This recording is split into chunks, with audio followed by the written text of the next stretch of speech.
সন্ধ্যা রাতে ডিভোর্সে মাঝরাতে কন্ট্রোল হারিয়ে বাসর সেরে ফেলে বিষয়টা নিশ্চয়ই ভালো দেখায় না।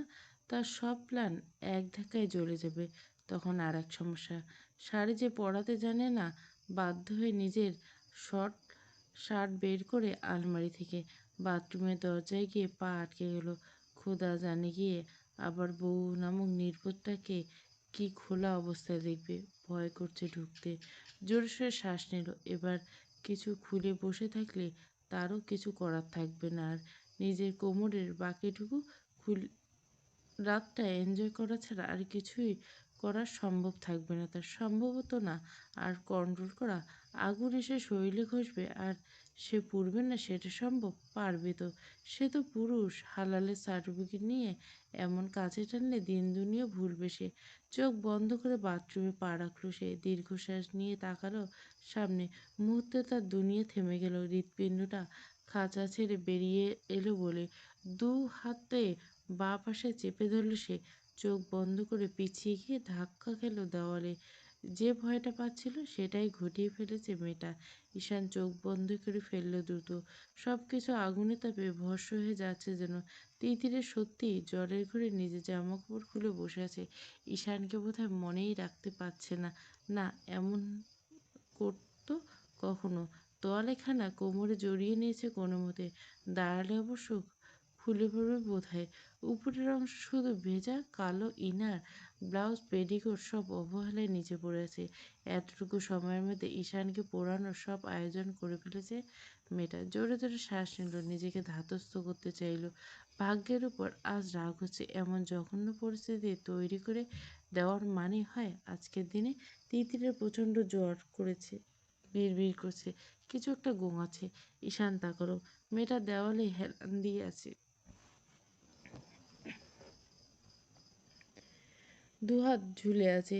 ঈশান কাঁপা পায়ে এগিয়ে এলো সেদিকে। বেসিংয়ের শুকনো জায়গার শার্টটা রেখে অন্য তোয়ালেতে ভেজা চুলগুলো মুছে দিল।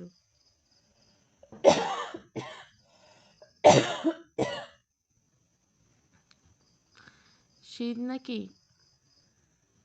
ঈশানের ছোঁয়ায় বারবার কেঁপে কেঁপে উঠছে তিতির। তাকাতে পারছে না, তবে বারবার তাকাতে হচ্ছে। হঠাৎ অনেকটা দুর্বল নরম হাতটা তুলে দিল ঈশানের ঘাড়ের পর। বাচ্চাদের মতো ফুপিয়ে ফুপিয়ে উঠল। আমাকে বিছানায় যেতে দেওয়া হচ্ছে না কেন? শীতে মরে যাচ্ছি। ঈশান দাঁতে দাঁত চাপল। এই নেশার মতো কণ্ঠ সে নিতে পারছে না। এই কণ্ঠ যতবার কানে আসছে ততবার তার কঠিন হৃদয় ঝড় তুলছে, বিদ্রোহ করছে পুরো শরীর। বিছানায় নিয়ে আমরা আমার আদরে মরবি, তাই নিচ্ছি না। তিতির ভাবুক চোখে তাকালো। রক্তিম চোখ জোড়া নিভু নিভু অবস্থা। ঘাড়ের উপর থেকে হাতটা ঈশানের গালে ছোঁয়ালো। গরমে পুড়ে যাচ্ছে শরীর। আদর করবেন আমাকে? কেন? কেন তুই ভাব।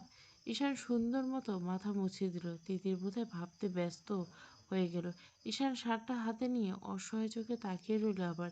এখন কি করবে? শার্টটা পরাতে হলে তো আবার ভেজা ইনারটাও খুলতে হবে। আলতো হাতে তিতিরের দুগাল চেপে দিল সে। তাকা আবার। তিতির বাঁধের মতো তাকালো। মাথা সোজা রাখতে পারছে না। বারবার হেলে যাচ্ছে পেছনে। আমি উল্টো করবো, তুই ইনারটা খুলে শার্টটা পরে নিবি কেমন? তারপর বিছানায় নেবো, ওকে? তিতির মাথা নাড়ল। ঈশান শার্টটা পায়ের কাছে রেখে দিয়ে ঘুরে দাঁড়ালো। শরীর জ্বালা করছে। মেয়েটা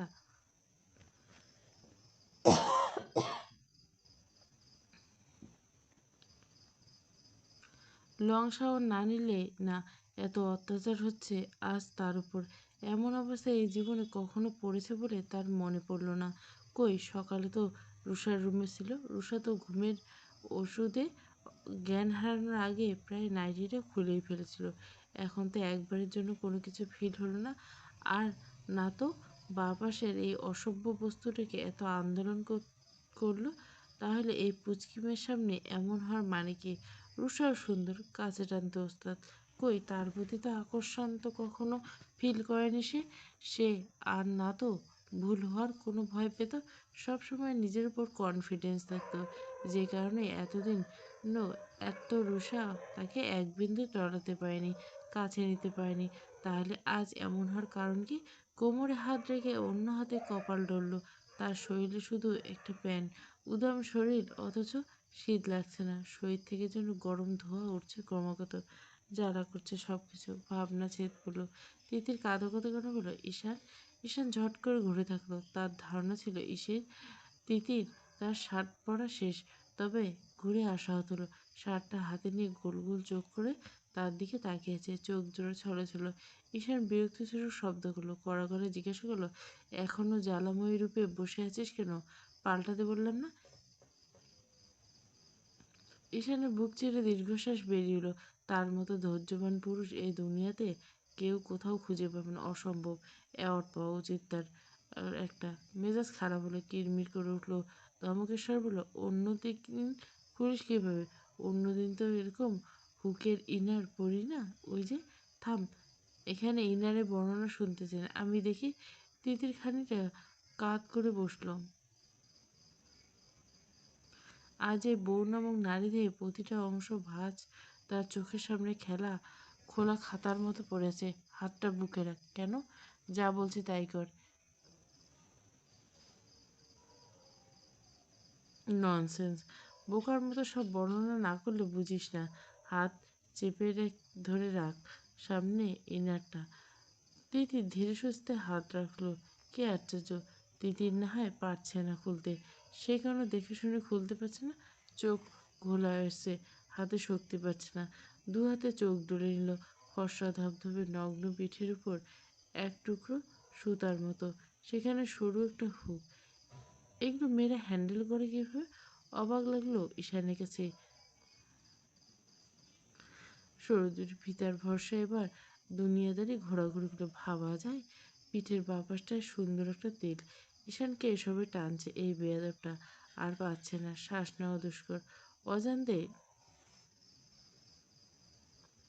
যে কালো কুচকুচে তিলটা তিতিরের শরীর ঝাঁকি দিয়ে উঠল। ঈশান দ্রুততাতে আবার উঠে পড়ল। এখন পর, দ্রুত। আমিও মানুষ, পুরুষ মানুষ, বোঝার চেষ্টা করে একটু। তিতির মোটেও দ্রুত কিছু করলো না। পারলে তো তবেই। ঝিমিয়ে ঝিমিয়ে এটা খুলে পাশে রাখলো। উল্টো ঘুরে থাকা ঈশানের চোখ পড়ল সেদিকে। পকেটে রাখা হাতের মুঠো পাথরের মতো শক্ত হলো। কেউ একজন যেন কানে কানে এখন তাকে ঘুরতে বলছে। বউ নামক নারীদের প্রতিটি অংশ নিজ চোখে দর্শন করতে বলছে। ঈশান দাঁতে দাঁত চেপে নিজের মনকে ধমকের উপর রাখলো। এখনই যাই। পড়া হয়েছে? হুম। ঈশান ভয় ভয়ে চোখে তাকালো। পড়েছে শার্টটা, তবে এলোমেলো বোতাম লাগানো। উপরের দুটো বোতাম লাগায়নি। যথারীতি বুকের খাঁজ স্পষ্ট। উপরের বোতাম দুটো লাগা। খুঁজে পেলাম না তো। হাত দিয়ে খুঁজে পাবি, লাগাবো কীভাবে? মানুষ তো নেশা করলেও এত মাতাল হয় না। তুই জ্বর বাঁধিয়ে হয়েছিস। নেশা করলে তুই তো বোধহয়। ঈশান ধমকে ছলছল চোখ নিয়ে তিতির অপটু হাতে সময় নিয়ে কোনো মতো একটা বোতাম লাগালো। হয়েছে, এবার চল, আর লাগবে না। ঈশান নিচু হয়ে ঢুলু ঢুলু মাথাটা এসে ঠেকলো ঈশানের উদাম বক্ষে। হাত বাড়িয়ে গলা ধরল না। শক্তি নেই বোধহয়। তিতিরের শরীরে উত্তাপে ঝলসে যাচ্ছে ইথানের সর্বাঙ্গ। ফুলের বিছানায় শুইয়ে দিতে মুখটা কেমন শান্তির আভা এলো। এসি বন্ধ। চাদরটা টেনে দিতে শোনা গেল তিতিরের আধো আধো কণ্ঠ। আপনি কোথায় যাচ্ছেন? ঈশান নিচু হলো। ভেজা বেবি হেয়ারগুলো সরিয়ে দিয়ে মেয়েটার মুখের উপর থেকে আধ ভেজা চোখের উপর তিত্তির করে কাঁপছে গোলাপি অধরচোরা। তাই মুখটা অস্বাভাবিক রক্তিম এখনো। জ্বর বিন্দুমাত্র কমেনি। আর এতক্ষণ ভেজা গায়ে থাকার বেড়েছে বোধহয়। ঈশান নরম ও নিচু গলে বলল, কোথাও না। শোবেন না? শোবো। আমার কাছে আসুন। তুই ঘুমা, আমি। রুষার কাছে যাবেন? তিতির, যান। মানে, মনেই ছিল না আমার। যান যান। উল্টোপাল্টা বকবি না, ঘুমা। আমার ধৈর্যের পরীক্ষা আজ কতটুকু নিয়েছিস তার হিসাব করলে নিজে আফসোস করবি আমার জন্য। নেহাত তোর শরীর ভালো না জন্য দাঁতে দাঁত চেপে চুপ করলাম। হলে না হলে I just care about any situation. যা হবার পরে বুঝে নিতাম। রুষাকে খুব ভালোবাসেন? চুপ করতে বলছি। তিতির মোটেও চুপ করলো না। ঈশানের কোনো কথা বোধহয় তার বোধগম্য হচ্ছে না। সে তার মতো বলেই চলেছে, খুব সুন্দর মেয়েটা। ঈশান হাঁটু ভেঙে বসলো বিছানার পাশে। তিতির কাঁধ হয়ে তার হাত টেনে ততক্ষণে নিচে তুলে গালে নিচে নিয়ে ফেলেছে এবং হাতের তালু। মেয়েটার শরীরের উষ্ণতা অনুভব করতে পারছে খুব। রূপের সোনালি আলোয় আছড়ে পড়ছে সেই মায়াবী মুখখানা। গোলাপি অধর কাঁপছে অনবরত। ঈশান শুকনো ঢোক গিলল, বাঁকা হাসলো মেয়েটার জেলাসি থেকে। নরম গলা বলল, হবে তো? আমার থেকে সুন্দর? না। তাহলে ওর কাছে ছিলেন কেন? কে বলল? আপনি। সারা দিন সারা সন্ধ্যা তো অনেক সাথেই ছিলাম। তিতিরের বন্ধ চোখের মাঝে সরু ভাঁজ পড়ল। ওকে আদর করলেন কেন? আমার বুকে জ্বালা হচ্ছে, কষ্ট হচ্ছে। ঈশানের অস্থির হৃদয় ক্রমশ অস্থির হচ্ছে। মেয়েটা জ্বরের ঘরে কত কিনে বলছে, তোর কষ্ট কেন কষ্ট হচ্ছে? আমি আমার ঈশান ভাই, আজকের পর থেকে তো আপনার আমার হওয়ার কথা ছিল। শুধু আমাকে আদর করার কথা ছিল। আজকের রাতটাও আমাদের কেন নষ্ট করলেন? আমাকে কেন ঠকালেন? ঈশানের বুকটা দুমড়ে মুচড়ে উঠল। এমন গলা অভিযোগ জানালে সহ্য হয়? তার তো আজকে কঠিন সংযমের দিন। পরিস্থিতির চাপে আজ সবটা এলোমেলো তাকে নিজ হাতে করতে হলো। না হলে আজকে। অন্য হাতে উল্টো পাশ তিতিরের অন্য গালে ছোঁয়ালো, স্লাইড করলো ধীরে ধীরে। কিচ্ছু নষ্ট হয়নি। মিথ্যুক আপনি, আমাকে ঠকিয়েছেন। চলে যাব, হারিয়ে যাব। ঈশান শক্ত হাত চেপে ধরল তিতিরের গাল। বেঘোরে ব্যথায় চোখ মুখ কুঁচকে নিল। উল্টোপাল্টা কথা বলতে নিষেধ করিনি। বারবার এক কথা বলে কি বোঝাতে চাইছিস? আপনি খারাপ লোক। খারাপের কি দেখেছিস দেখাবো? রাহাত ভাই আমাকে অনেক ভালোবাসে। তার কাছে চলে। তিতিরের কথা শেষ হতে পারল না। তার আগে পাতলা গোলাপি অধৈর্যটা দখল করে নিল ঈশান। সরে যেতে নড়াচড়া করলো তিতির, কিন্তু ঈশান মোটেও ছাড়ল না, বরং তীব্র থেকে তীব্রতর হলো। দুর্বল নরম শরীরখানা ঝাঁকি দিয়ে উঠল বারংবার। জ্বরের ঘোরে গভীরভাবে অনুভব করছে কারো ছোঁয়া। ঈশান উন্মাদের মতো যন্ত্রণার আদলে ক্ষতবিক্ষত করে ফেলল। ব্যথায় গুঙিয়ে উঠছে তিথি। দুর্বল হাতে ঈশানের নগ্ন বুক ঠেলছে সরাতে। সময় নিয়ে ছাড়ল ঈশান। কপালে কপাল ঠেকালো। দুজনে হাঁপাচ্ছে, তপ্ত নিঃশ্বাস ছুঁয়ে যাচ্ছে একে অপরে। যতবার পরপুরুষের নাম মুখে আনবি ততবার এভাবে চুপ করাবো বলে দিলাম। তিতিরা অর্ধভেজা চোখ জোড়া পেয়ে নোনা জল গড়িয়ে পড়ল। ঈশান আবার উঠে যেতে আবারও হাতে টান পড়ল। তিতির আবার হাতটা ধরেছে। যাবেন না ওই মেয়েটার কাছে। আমি এরকম সব ব্যথা মেনে নেব। ঈশান তিতিরের বাচ্চা বাচ্চা ফোলা মুখটার দিকে তাকালো। সৃষ্টিকর্তা সত্যি জগতের সকল মায়ের সৌন্দর্য এই মুখটাই ঢেলে দিচ্ছে।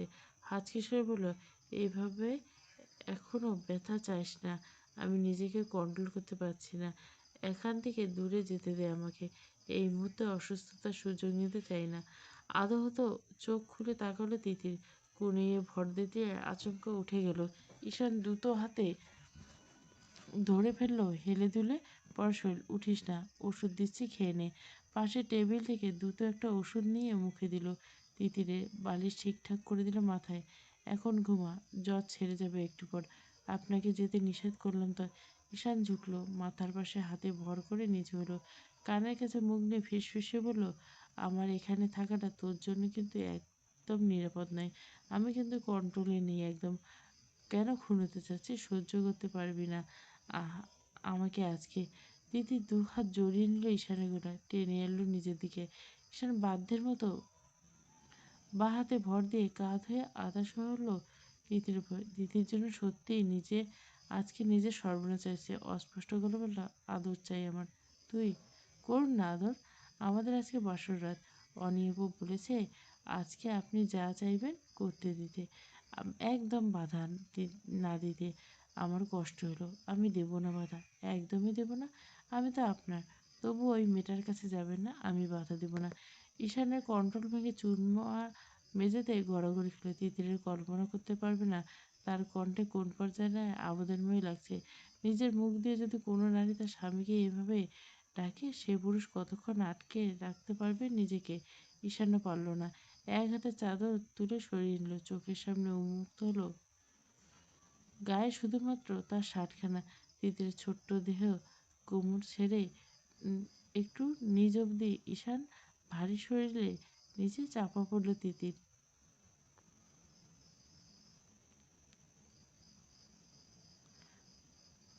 দু হাতে আগলে ধরল ঈশানের পিঠ, খামচে দিল এক প্রকার। ঈশান সেই খেয়ে হারল। আলতো করে ধারে কাছে দিয়ে যাচ্ছেন না ছেলেটা। যেতে পারছে না হয়তো।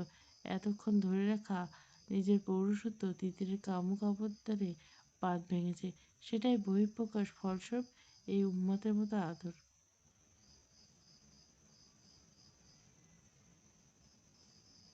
প্রতিটি ভাঁজ অবাধ্য হাতের ছোঁয়ার আবেশে বেঁকে যাচ্ছে তিতিরের নরম শরীর।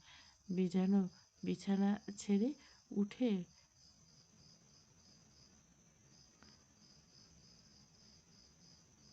দুজনে কেউ নিয়ন্ত্রণ নেই। একে অপরকে জ্বালিয়ে পুড়ে ছারখার করে দিচ্ছে। এবার দুটো হাতে তিতিরে শার্টের উপরে বোতামটা খুলে ফেলল। বাঁ পাশের নরম অংশের উপর একটা কালো কুচকুচে তিল।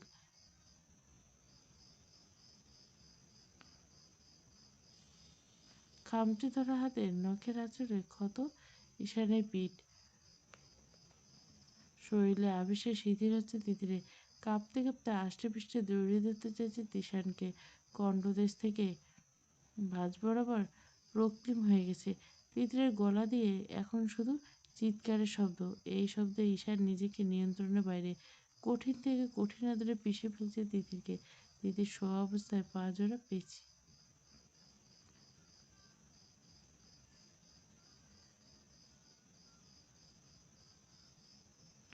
সেলাই পেটের কাটা জায়গাটায় সেলাইয়ের ব্যথাটা ভয়াবহ করে উঠল।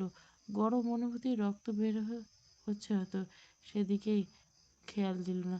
ঠোঁটের কাছে অব্যাহত রেখে উঠে বসলো। নিজের হাত গড়িয়ে দিল তিতিরের ঘাড়ে। শক্ত হাতে চেপে কোলে এনে বসালো তিতিরকে। দুপা ঈশানের কোমরে আঁকড়ে ধরল। তিতির তার উপর বসে চোখ মুখ বন্ধ করে ফেললো ঈশান। দু হাতে তিতিরে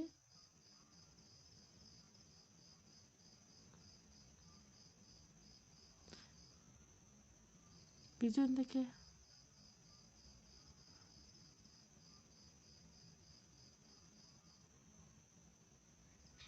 হঠাৎ অস্বাভাবিক কিছু চোখে পেতে ঝট করতে বিছানার দিকে তাকালো ঈশান। চোখ দুটো বড় বড় হয়ে গেল। অস্ফুট সরে এলো, ও শিট শিট। লাল রঙের তরলে সফেদ বিছানার চাদরখানা রক্তিম বর্ণ ধারণ করছে। ঈশান অসহায় চোখে তাকালো তিতিরের দিকে। আবেশে চোখ খিচে বন্ধ করলো তিতির। তীর তীর করে কাঁপছে গোলাপি অধৈর্যটা। গা ছেড়ে পিঠে হাত দিয়ে জড়িয়ে নিল নিজের সাথে। মাথাটা চেপে দিল নিজের বুকের বাঁ পাশটায়। তিতির নড়ে চড়ে উঠতে নরম কানের লতিতে ঈশানের ঠান্ডা চুম্বক স্পর্শ অনুভব হলো। Stop moving, just stop. এত আদুরে কণ্ঠে পরশে স্থির হলে তিতির নিজের দু হাতে জাপটে দিল ঈশানকে। হঠাৎ ফিসফিসে বলল, আজ তোর পিরিয়ডের ডেট মনে ছিল না? জ্বরের ঘোরে চমকে উঠল তিতির। নিভু নিভু চোখটা ঈশানের চোখে রাখতে ঈশান ইশারা করলো বিছানার দিকে। তিতির এক নজর দেখলো সেটা, ফিরল ঈশানের দিকে। দুটো তিতির এবার এক অঘটন ঘটালো। একদম কণ্ঠ নামে ফিস ফিস করে বলল, আমার আদর চাই। ঈশান হাঁপাচ্ছে। বুকের ভিতর পুরো শরীর জুড়ে কি হচ্ছে শুধু জানে না। তিতিরের চুলের মুঠি ধরে পিছোতে চেষ্টা করলো। একবারে ছাড়লো না, বরঞ্চ নড়ে চড়ে উঠল। নিজের ঠোঁট কামড়ে ধরে মাথা পিছনে নিল ঈশান। নড়বি না প্লিজ, আমাকে স্থির হতে দে। নড়তে না করলাম? কোথায় বসছিস? নড়বি না, মরে যাচ্ছি আমি। I need you, I also need you badly. তুই অসুস্থ। ইউ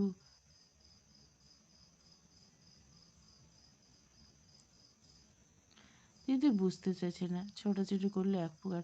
ঈশান শক্ত করে চেপে দিল মেয়েটাকে। শক্তপোক্ত হাতের চাপে এবার নড়তে পারল না। স্থির হলো খানিকটা। তিতির বুঝলো কি না জানে। দুজনে রীতিমতো গতি ছুটছে রীতিমতো। তিতিরকে বুকে চেপে রেশ সময় নিয়ে নিজেকে শান্ত করার চেষ্টা করলো ঈশান। তার শরীর ভিজে উঠছে। কিছুক্ষণের মধ্যে শরীর ছেড়ে দিল তিতির। ঈশান শক্ত করে আগলে নিল। জ্ঞান হারিয়েছে মেয়েটা। ঈশান মাথা হেলিয়ে তাকালো নিষ্পাপ মুখটার দিকে। জ্বরের ঘরে কি পাগলামি না করলো। আলতো চুমু বসলো পাতলা ঠোঁটে। কাল সকালে এগুলো কিছুই মনে থাকবে না। থাকবে না, তাই না? আজ তোর এই অবস্থার জন্য আমি দায়ী। কি করছিস নিজে দেখতে পাচ্ছিস? আর যদি সেন্সে থাকতি আমি এত কাছে আসতে পারতাম? আর না তুই আসতি। দীর্ঘশ্বাস ফেলে কপালে কপাল ছোঁলো। হৃদয়টা কিছুটা শান্ত হচ্ছে না, একদম হচ্ছে না।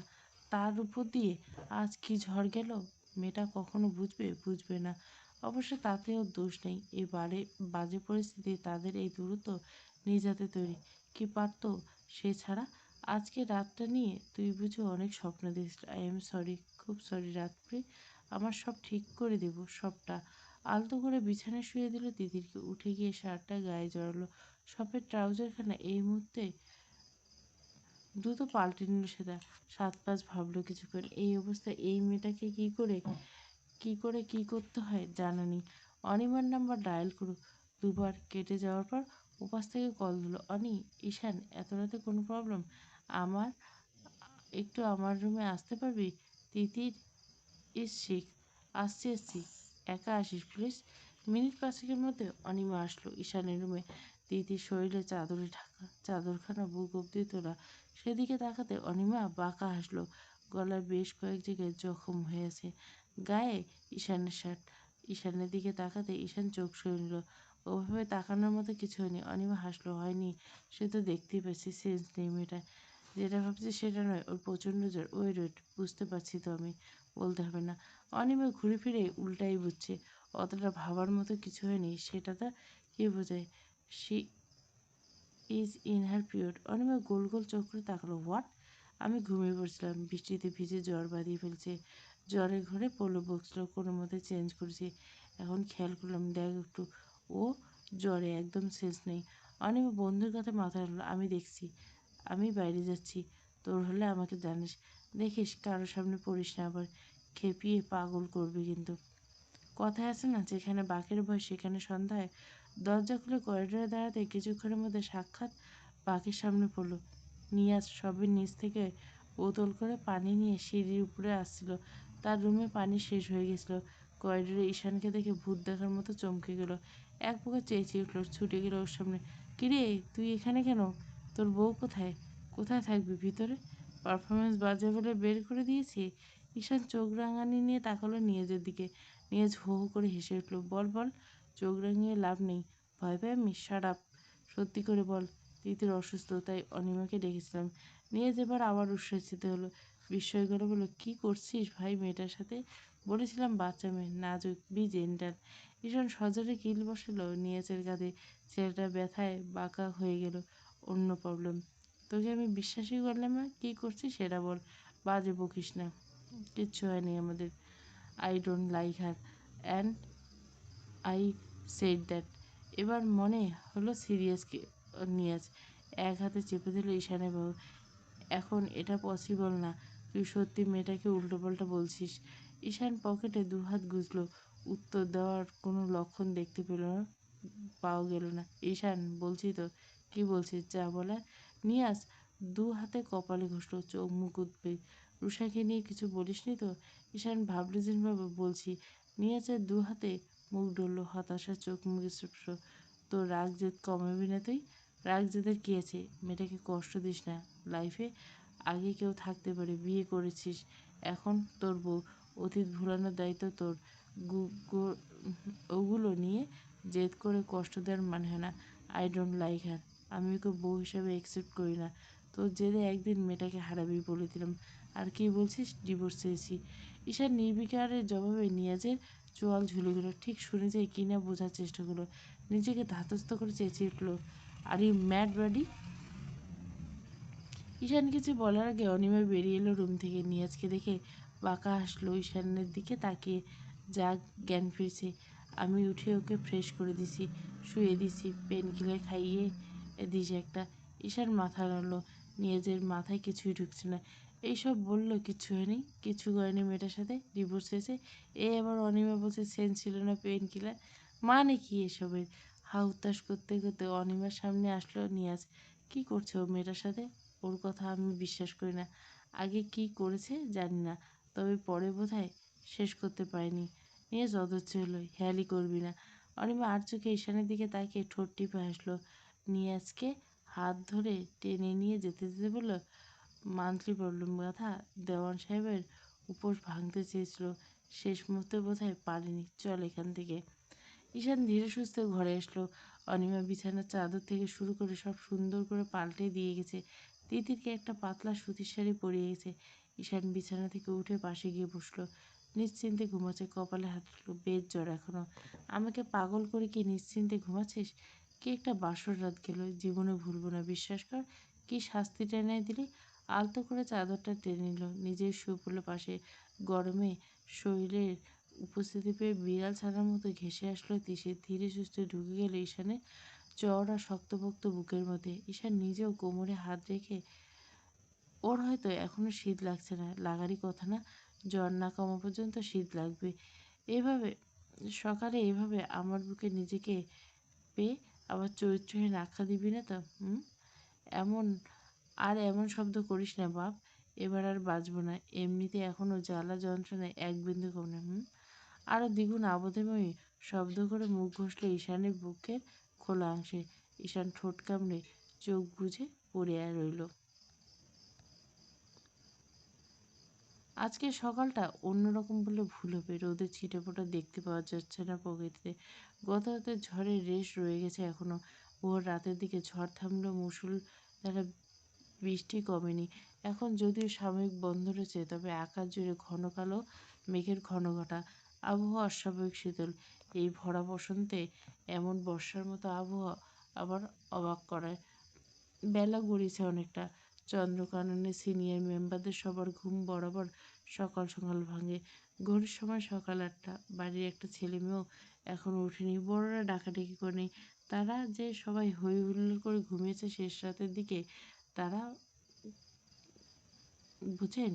আর ঈশান তিতিরকে ডাকাডাকিকে কোনো মানেই হয় না। আজ চন্দ্রদেওয়ান বেশ খুশি মনে মনে। বুকের উপর থেকে বড় একটা পাথর সরে গেছে। রাহেলা শ্বশুরকে চা দিতে এসেছেন। যাদের নিয়ে আপাতত রান্না ঘরে ব্যস্ত, সবাই পার করছেন। একটু পর আবার ছোট যাকে নিয়ে একটু বের হবেন। তিতিরের জন্য কিছু কেনাকাটা করবেন আর কি। তিতিরকে সাথে নিতে চাচ্ছিল, কিন্তু ৭-৫ ভেবে তারা দুজনে যাবে বলে ঠিক করল। লাইসেল দেওয়ান দুই ভাই সমেত ডাইনিং রুমে বসা। আজকে কেউ বাগানে বসতে পারেনি বৃষ্টির জন্য। সংবাদপত্রে এসেছে সবে, সেটা খুঁটিয়ে খুঁটিয়ে দেখছেন। সামনে টেলিভিশনে দেশের খবর। নাস্তা বের করে বের হবেন ৩ মেয়ে। গত দুদিন অফিসে যেতে পারেনি, বিয়ে ঝামেলা, কাজ জমে গেছে। আজ না গেলেই নয়।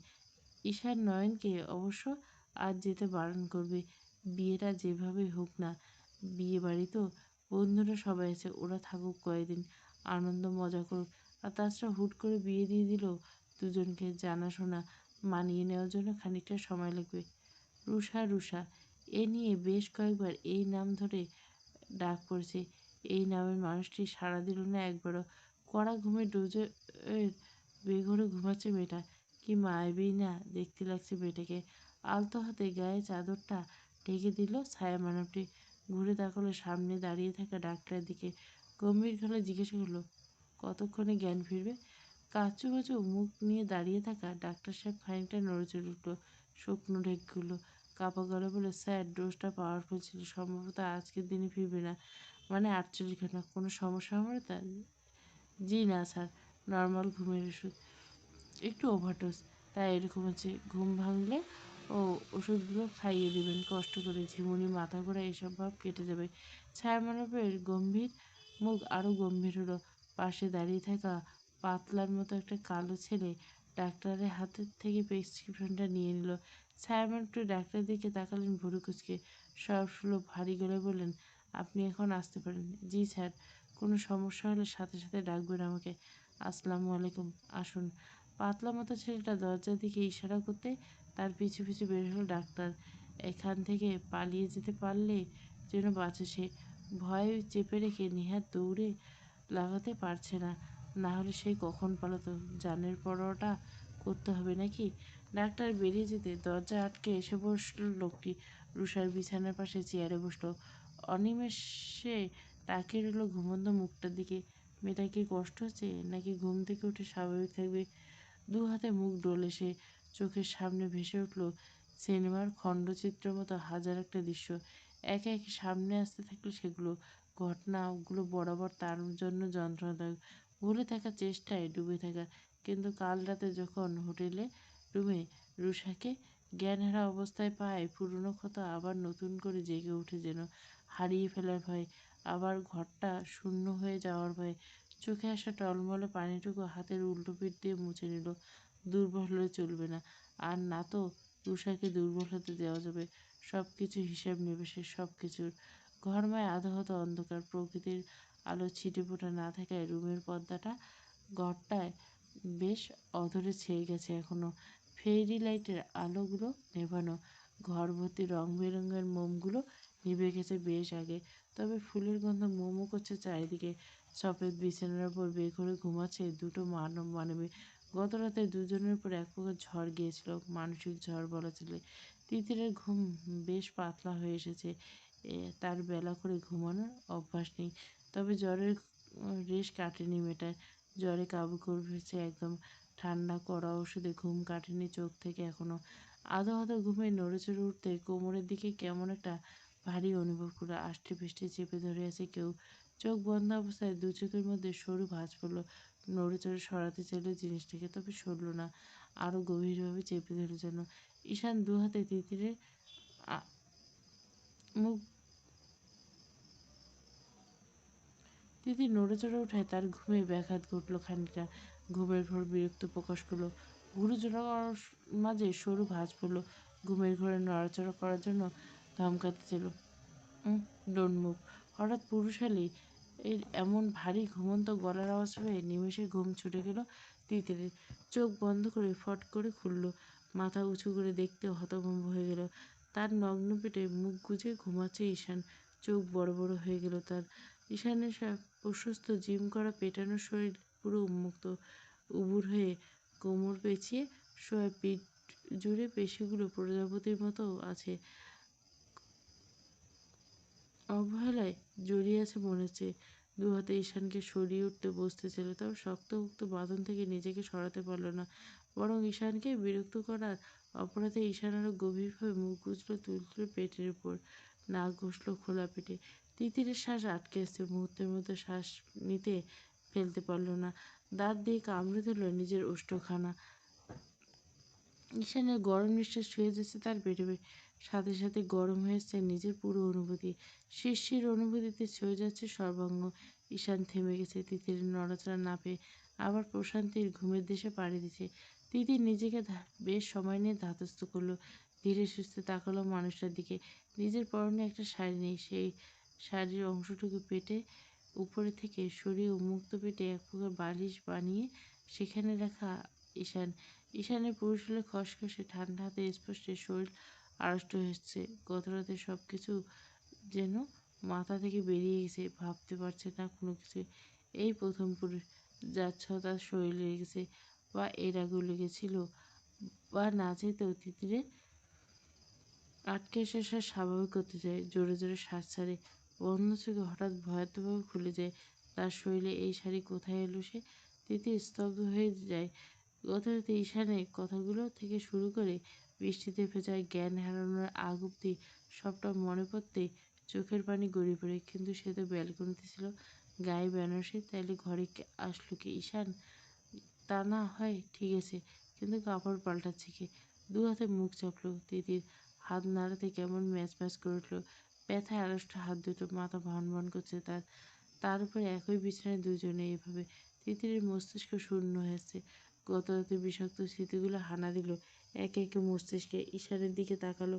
মুখের ভাবভঙ্গি পাল্টে গেল সাথে সাথে। দু হাতে সরিয়ে দিতে চাইলো ঈশানকে। সরুন, উঠতে দিন আমাকে। ঈশানের মধ্যে কোনো ভাবান্তর পাওয়া গেল না। বেচারার কান অবধি গেলেই না কথাগুলো ঘুমের ধরে। একে একে ঈশানের সব তিক্ত স্বীকারোক্তিগুলো মাথায় ঘুরপাক খাচ্ছে। মুখের ভেতরটা কেমন তেতো অনুভব করলো। মুখটা কঠিন থেকে কঠিনতম হলো। গত রাতের যন্ত্রণা আর এখন নিজের এই অবস্থায় ঈশানকে এত ঘনিষ্ঠ অবস্থা থেকে গা রিরি করে উঠল তার। গত রাতে জ্ঞান হারার পর কী ঘটেছিল কিছুই মনে করতে পারছে না। হঠাৎ তলপেটে তীব্র ব্যথায় গঙ্গিয়ে উঠল মেয়েটা। ঈশানের উপস্থিতিতে পিরিয়ডের বিষয়টা ধরতে পারল না, বরং আরও অন্য ভয়ে মাথাচাড়া দিয়ে এলো। পাশের ঘরে বসে গত রাতে অনিবার বলা কথাগুলো স্বামীর সাথে সম্পর্ক হওয়ার পর আর ভাবতে পারল না তিতির। এভাবে জোরে চিৎকার করে উঠল, সত্যি বলছি, এটা কী ধরনের অসভ্যতা? উঠুন, আচমকা চিৎকারে ঈশানের ঘুম ছুটে গেল বেশ খানিকটা। পিট করে তাকালো। সকাল সকাল ঘুম থেকে ডাকাডাকি তার একদম পছন্দ নয়। রাতে ঘুম হয়নি, সারা শরীর জ্বালা করছে গোটা রাত। নিজেকে নিয়ন্ত্রণ করতে পারছিল না। ঘুম ধরেছে হয়তো ঘন্টাখানেক আগে, এখনই সেটা ব্যাঘাত হয়। মাথাটা চিনচিন করলো। সমস্যা কি? ঘুমাতে দিচ্ছিস না কেন? আবার কি সমস্যা? তিথি বিরক্ত মুখে তাকিয়ে রইল। তার আবার কি সমস্যা? সমস্যা তো স্বয়ং জড়িয়ে ধরে আছে তাকে। ঈশান ভাই সরুন আমার উপর। ঈশান মুখ তুলে একবার পরখ করলো তিতিরের মুখটা, তারপর ধপ করে মুখ গুজলো পেটে। তিতিরের বুকে উথাল পাথাল ঘামছে, নারী সত্তা আন্দোলন আছে সারা অঙ্গে। বুকটা জ্বলছে, শরীর মন অন্য কিছু চাইছে, খুব করে চাইছে। তিতির দু হাতে মাথা ঠেকালো ঈশানে। ঈশান তা এবার হুড়মুড়িয়ে উঠল। উদ্দেশ্য তাকে অসময়ে ঘুম ভাঙানোর জন্য তাকে রামধাম দেওয়া। বিছানায় উঠতে বসতে নজরে পড়ল তিতিরের ফোলা ফোলা মুখটার দিকে। চোখ খিচে বন্ধ করে রাখা, ঠোঁট কামড়ে পড়ে আছে। পরক করে শুয়ে থাকা আবেদনময়ী নারীটির দিকে। বুকের উপরে শাড়ির আঁচলটা একদম অনেকটা নেই। মেয়েদিন ফর্সা ধবধবে ধনুকের মতো বাঁকানো কোমরটা এতক্ষণে বালিশের হিসাবে ছিল তার মাথার নিচে। পায়ের অংশে শাড়িটা মোটামুটি সকাল সকাল তাকে পাগল করে যাওয়ার জন্য যথেষ্ট। ঘাড় পিছনে হেলিয়ে দু হাতে মাথার চুলগুলো পেছনে ঠেলে জোরে জোরে শ্বাস নিল। ততক্ষণে পিট করে তাকিয়েছে সামনের বিছানায় বসা স্বামীন এবং সুদর্শন পুরুষটির দিকে। আকর্ষণীয় পুরুষের দেহ লোমশ বুকটা চোখ সরিয়ে নিল তিতির। উঠে বসতে চাইল। পুরো শরীর ব্যথায় চিনচিনে উঠল, চোখ মুখ খিচে ঘুমিয়ে উঠল। তিতিরে এমন শব্দে হতাশ ভুরু কুঁচকে এলো ঈশানে। তিতিরের কনুই ভর দিয়ে উঠে বসতে চাইল, তবে জ্বলে শরীর ব্যথায় হয়ে থাকা খুব সম্ভবত পারছে না। ঈশান এগিয়ে ব্যথা উপেক্ষা করে হুড়মুড়ে উঠল। শাড়ির আঁচল নামিয়ে ফেলে দিল শরীরে উন্মুক্ত অংশটুকু। ছবির না আমাকে সরুন। তিতিরের মুখের দিকে বিরক্ত নজরে তাকালো ঈশান। রাগ লজ্জা মিশে রক্তিম হয়ে গেছে একদম। হাঁটু বাজ করে ততক্ষণে শরীর সুন্দর করে ঢেকে ফেলছে। গোটা শরীর ব্যথায়, তলপেটের ব্যথায় তো বসে থাকা দেয়। চোখ থেকে টুপ করে কয়েক ফোঁটা পানি কোলের উপর পড়ল। তিতিরের হাতে উল্টো পিঠে চোখ মুছল। কঠিন দৃষ্টিতে তাকালো ঈশানের দিকে। আমার জামা কাপড় কে পাল্টেছে? ঈশানের মুখের ভাব এখন ভাবলেছেন। উদাস গলা বলল, ঘরে আর কে আছে? কে পাল্টাবে? তিতিরের ফাঁকা মস্তিষ্ক জ্বলে উঠল। অনাকাঙ্ক্ষিত চিন্তা ভাবনা মাথায় ভিড় জমল। রাগে মুখটা অস্বাভাবিক লাল দেখাচ্ছে, নাকের পাটা ফোলাচ্ছে, কান্না আটকাতে চাওয়া প্রচেষ্টা আর কি। আপনি মানেটা কি? আপনার সাহস কীভাবে হয় আমার গায়ে হাত দেওয়ার? সেন্স নেই কোনো? খোদা, আমার সব শেষ। ঈশানের মুখে রাজ্যের বিরক্তি। তিতিরের আক্ষেপ, মেজাজ খারাপ হলো তার। এখন তাকে দোষ দেওয়া হচ্ছে। জামাকাপড় না পাল্টে দিলে ওকে আজ পাওয়া যেত না। জ্বরেই তো তখনই চিবিয়ে বলল, সাহস, সেন্স? রাতের জ্বরের ঘরে জামাকাপড় খুলে যখন কোলে উঠে আদর চাচ্ছিল তখন সেন্স কোথায় ছিল?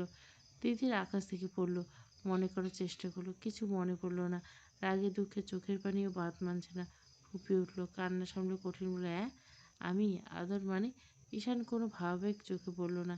সে তো তার মতো বসে আছে। তিতিরের মেজাজ খারাপ হলো, তেতে উঠল এক প্রকার। মিথ্যে কথা বলার জায়গা পান না?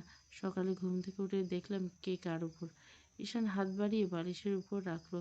সে তাই ভর দিয়ে দৃষ্টি রাখলো তিতিরের উপর। তিতির হাঁসফাঁস করছে। হাঁসকিশোর বলল, রাতের কথা একটুও মনে নেই? তিতির চমকে উঠল, বুকের ভেতরটা ধকধক করছে। রাতের কথা কি মনে থাকবে এই তিক্ত কথাগুলো ছাড়া? তারপর আর মনে রাখার মতো কি ঘটেছিল সেটা ঈশান বারবার বলছে। তিতির জবাব দিল না। ঈশানের তীক্ষ্ণ দৃষ্টি এড়াতে চোখ এদিকে ঘোরাচ্ছে। ঈশান আবার খানিকটা কাঁধ হলো। গম্ভীর গলা শোনা গেল তার, দেখো তো আমার পিঠে নখের আঁচড়গুলো তোর নাকি? তিথির নিজের এলোমেলো দৃষ্টি রাখলো ঈশানের পিঠে। বেশ কয়েকটা নখের আঁচড়। শুকনো ঢোক গিল। নিজেকে ধাতস্থ করতে চাইল, যন্ত্রণা দিল। হঠাৎ মাথা নিচু করে ব্লাউজের উপর উন্মুক্ত এ ধরনের দাগ তো তিতিরতে হাউমাউ করে কাঁদতে ইচ্ছে করছে। ছলছল দৃষ্টিতে রাখলো ঈশানের দিকে। সত্যি করে বলুন, কি করছেন আমার সাথে? আমার শরীরে এত ব্যথা দাগ? বলে দৃষ্টি সরিয়ে নিল। লজ্জায় শরীর কেঁপে উঠছে। ঈশান নিঃশব্দে হাসলো। মুখ বাঁকিয়ে এগিয়ে আসলো তিতির দিকে। আজকে সে বলল, যা ভাবছিস তাই। তিতির দুহাতে মাথার চুল খামচে ধরছে। যা ভাবছিস তাই মানে? এটা সম্ভব না, একদম নয়। দুহাতে মুখ ঢেকে ফুপিয়ে উঠল, আপনি একটা অসভ্য চরিত্রহীন। অন্যময়ের সাথে কাল সারাদিন কাটিয়ে এসে রাতে আমার সর্বনাশ করলেন। ঈশান দেখল চোখের সামনে কান্নায় কেঁপে ওঠা ছোট্ট নারীটি। শরীরটাকে নববধূর মতো লাগছে। এলোমেলো খোলা চুলগুলো বিছানায় ছড়িয়ে, গায়ের শরীর আধখোলা। ইস, বুকটা জ্বলছে তার খুব করে। রাতে নিজেদের মধ্যে ঘটা অনাকাঙ্ক্ষিত কিছু মুহূর্ত মনে পড়তে বেহায়া শরীরটা আন্দোলন করেছিল। তিতিরকে এই মুহূর্তে বিরক্ত করতে খুব ইচ্ছে করছে। আদরে আদরে বিরক্ত। মেয়েটা অযথা কিছু বুঝে না, বুঝে কাঁদছে। একা একা ৭-৫ বুঝে ভুল বুঝছে। অবশ্য বোঝাটা অস্বাভাবিক নয়। একে তো সদ্য ঘুম থেকে উঠছে, তার উপর এত কাঁদছে, চোখ টোক ফুলে গেছে। তার অবশ্য মেয়েটাকে থামাতে ইচ্ছে করছে না, বরং আরও কাঁদাতে ইচ্ছে করছে। অন্যভাবে কাঁদানোর ইচ্ছে মনের মধ্যে জাগ্রত হচ্ছে, যে কান্নায় স্বর্গসুখ থাকবে দুজনে। ঈশানের গলার স্বর নামিয়ে ফেলল। সে ধীর গলায় হাঁচকি সরে বলল, কাল কিন্তু বলেছিলাম, যা চাচ্ছিস নিজ ইচ্ছায় সকালে আমাকে বিলম্ব করতে পারবি না। দিলে কি সত্য ছিল জানিস? কি?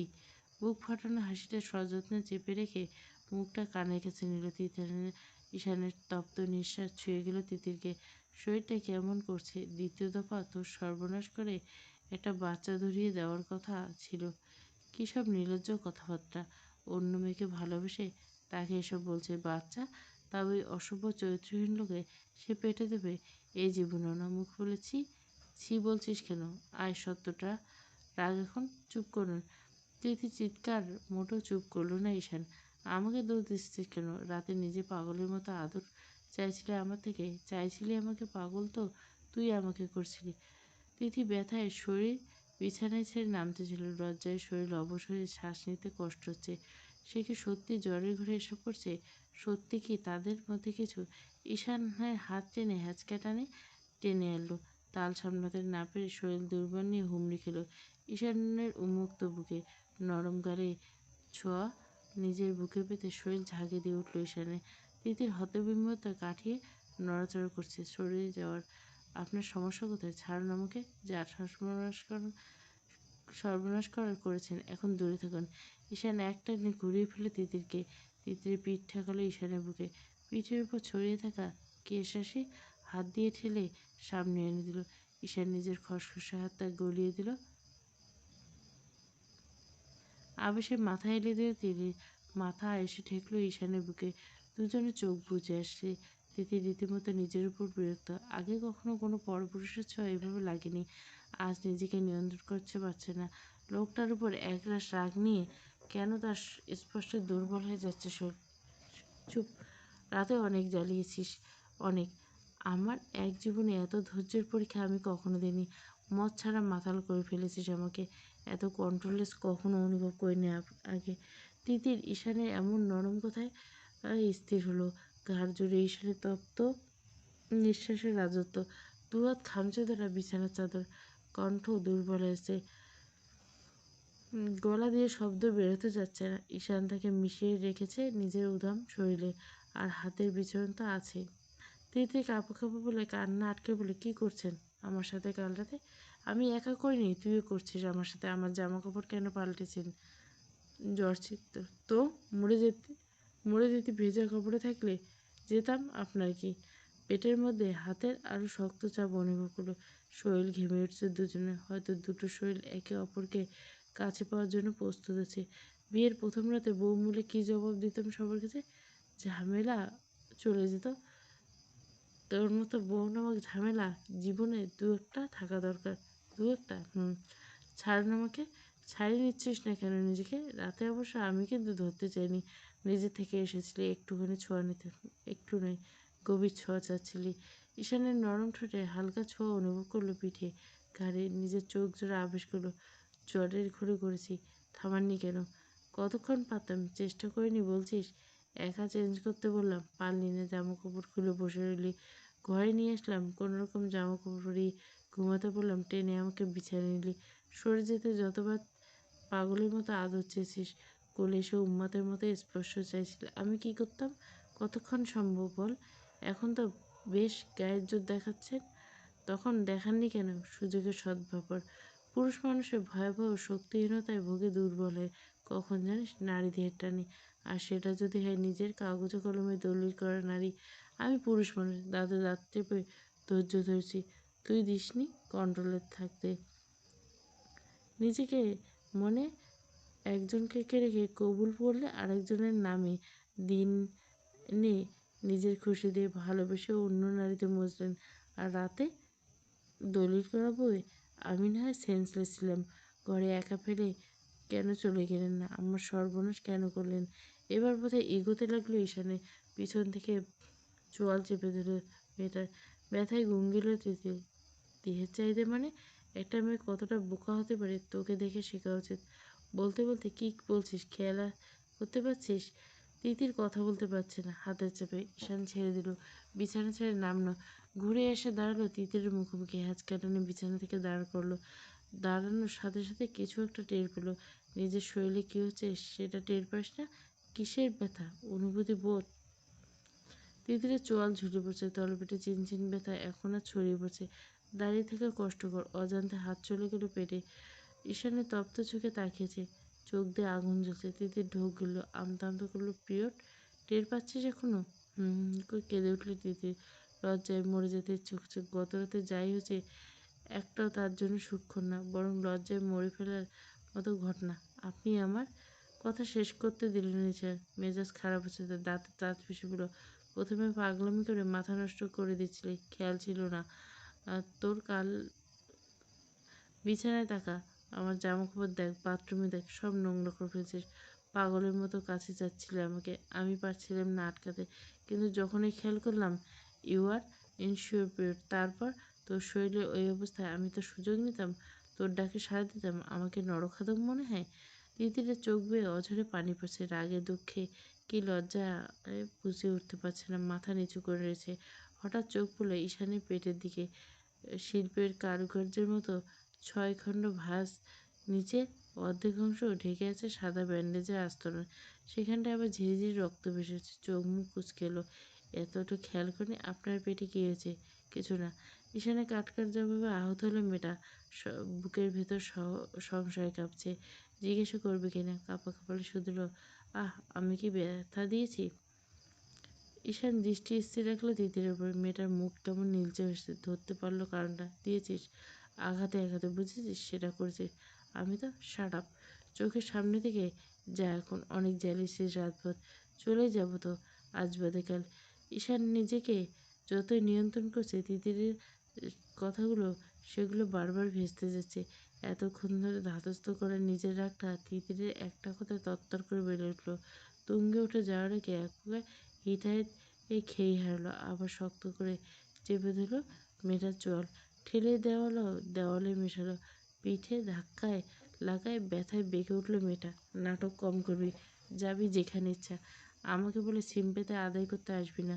কোনো ফিলিংস নেই আমার তোর প্রতি, আর কখনো হবে না। গত রাতে যে অবধি বা ভুল হয়েছিল সেটা আজীবন ভুল হিসাবে থাকবে। শান্তি নেই, বুঝলি? আর ঈশান আশাদ মেয়েদের সুযোগ নেয় না। নারী ছাড়া সে নারী স্পর্শ সজ্ঞানে করবে না। কাল যা হয়েছে নেহাত অ্যাক্সিডেন্ট।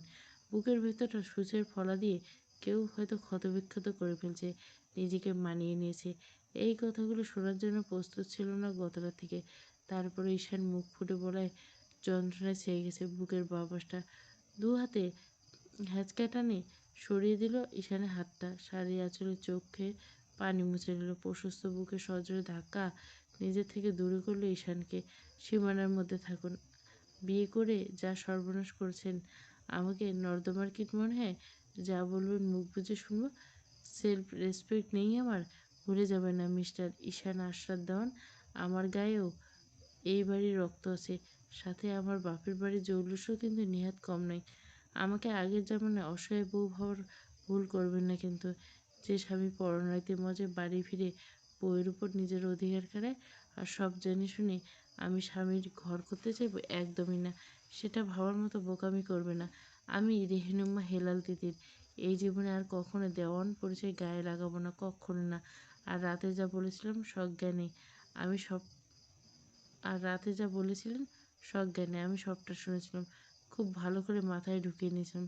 আপনি যতটা সঠিক সময়ের অপেক্ষায় আছেন এ সম্পর্ক থেকে মুক্তি, আমিও তাই সময় মতো ঠিক মুক্তি দিয়ে দিব। এই জীবনে আমার ভালোবাসার কমতি না হবে না, আর না আমাকে ভালোবাসার মানুষ। তাই জোর করে কালো ভালোবাসা আদায় করতে চাওয়া আমার ধাঁচে নেই। তিসির পাশ কাটিয়ে চোখের পলকে বেরিয়ে গেল রুম থেকে। পাশে নিজের রুমের দরজায় আটকানোর শব্দে আসলো ঈশানে। ঈশান থম মেরে দাঁড়িয়ে উঠল। তিতিরের বলা কঠিন কথাগুলো বুকের কোথাও গিয়ে যেন আঘাত লেগেছে। প্রত্যেকটা শব্দ কানে বাজছে, রাগে শরীর কাঁপছে। কত সাহস বোকা মেয়েটার! নিজের রুম থেকে সময় নিয়ে ফ্রেশ হলো তিথি।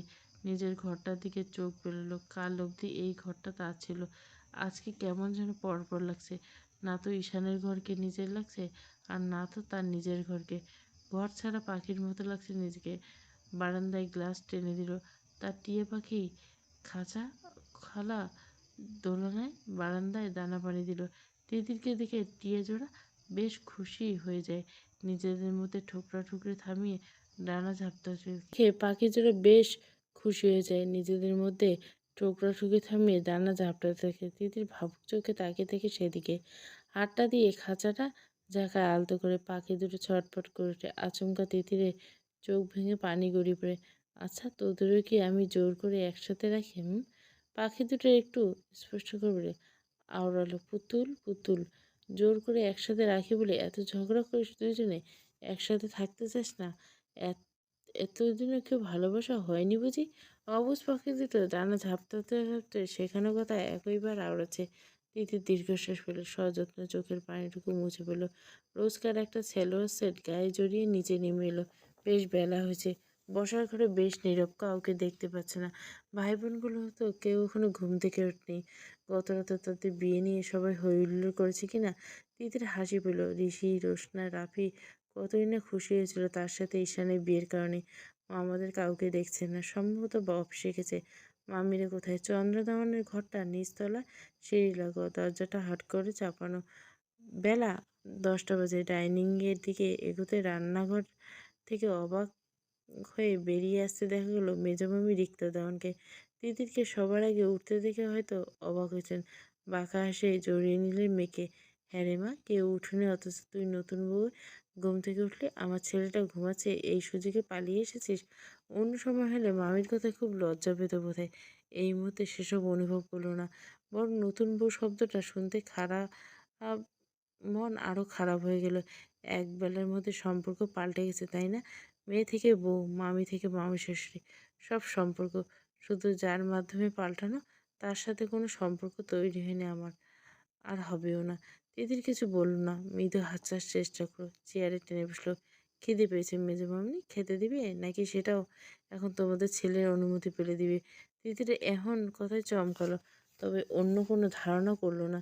গতকাল বারবার বলা হয়েছে সব থেকে নতুন সম্পর্ক, তাই মেয়েটা কথা বলছে এই ধারণা থেকে দ্রুত মেয়ের খাবার আনতে গেল। ছুটে গরম গরম খিচুড়ি আর গত রাতে বিয়ের বাড়ি গরুর মাংস, কাবাব, রোস্ট নিয়ে হাজির হলো। তোর প্রিয় খাবার সব। পোলাওয়ের থেকে তুই খিচুড়ি বেশি পছন্দ করিস কি না?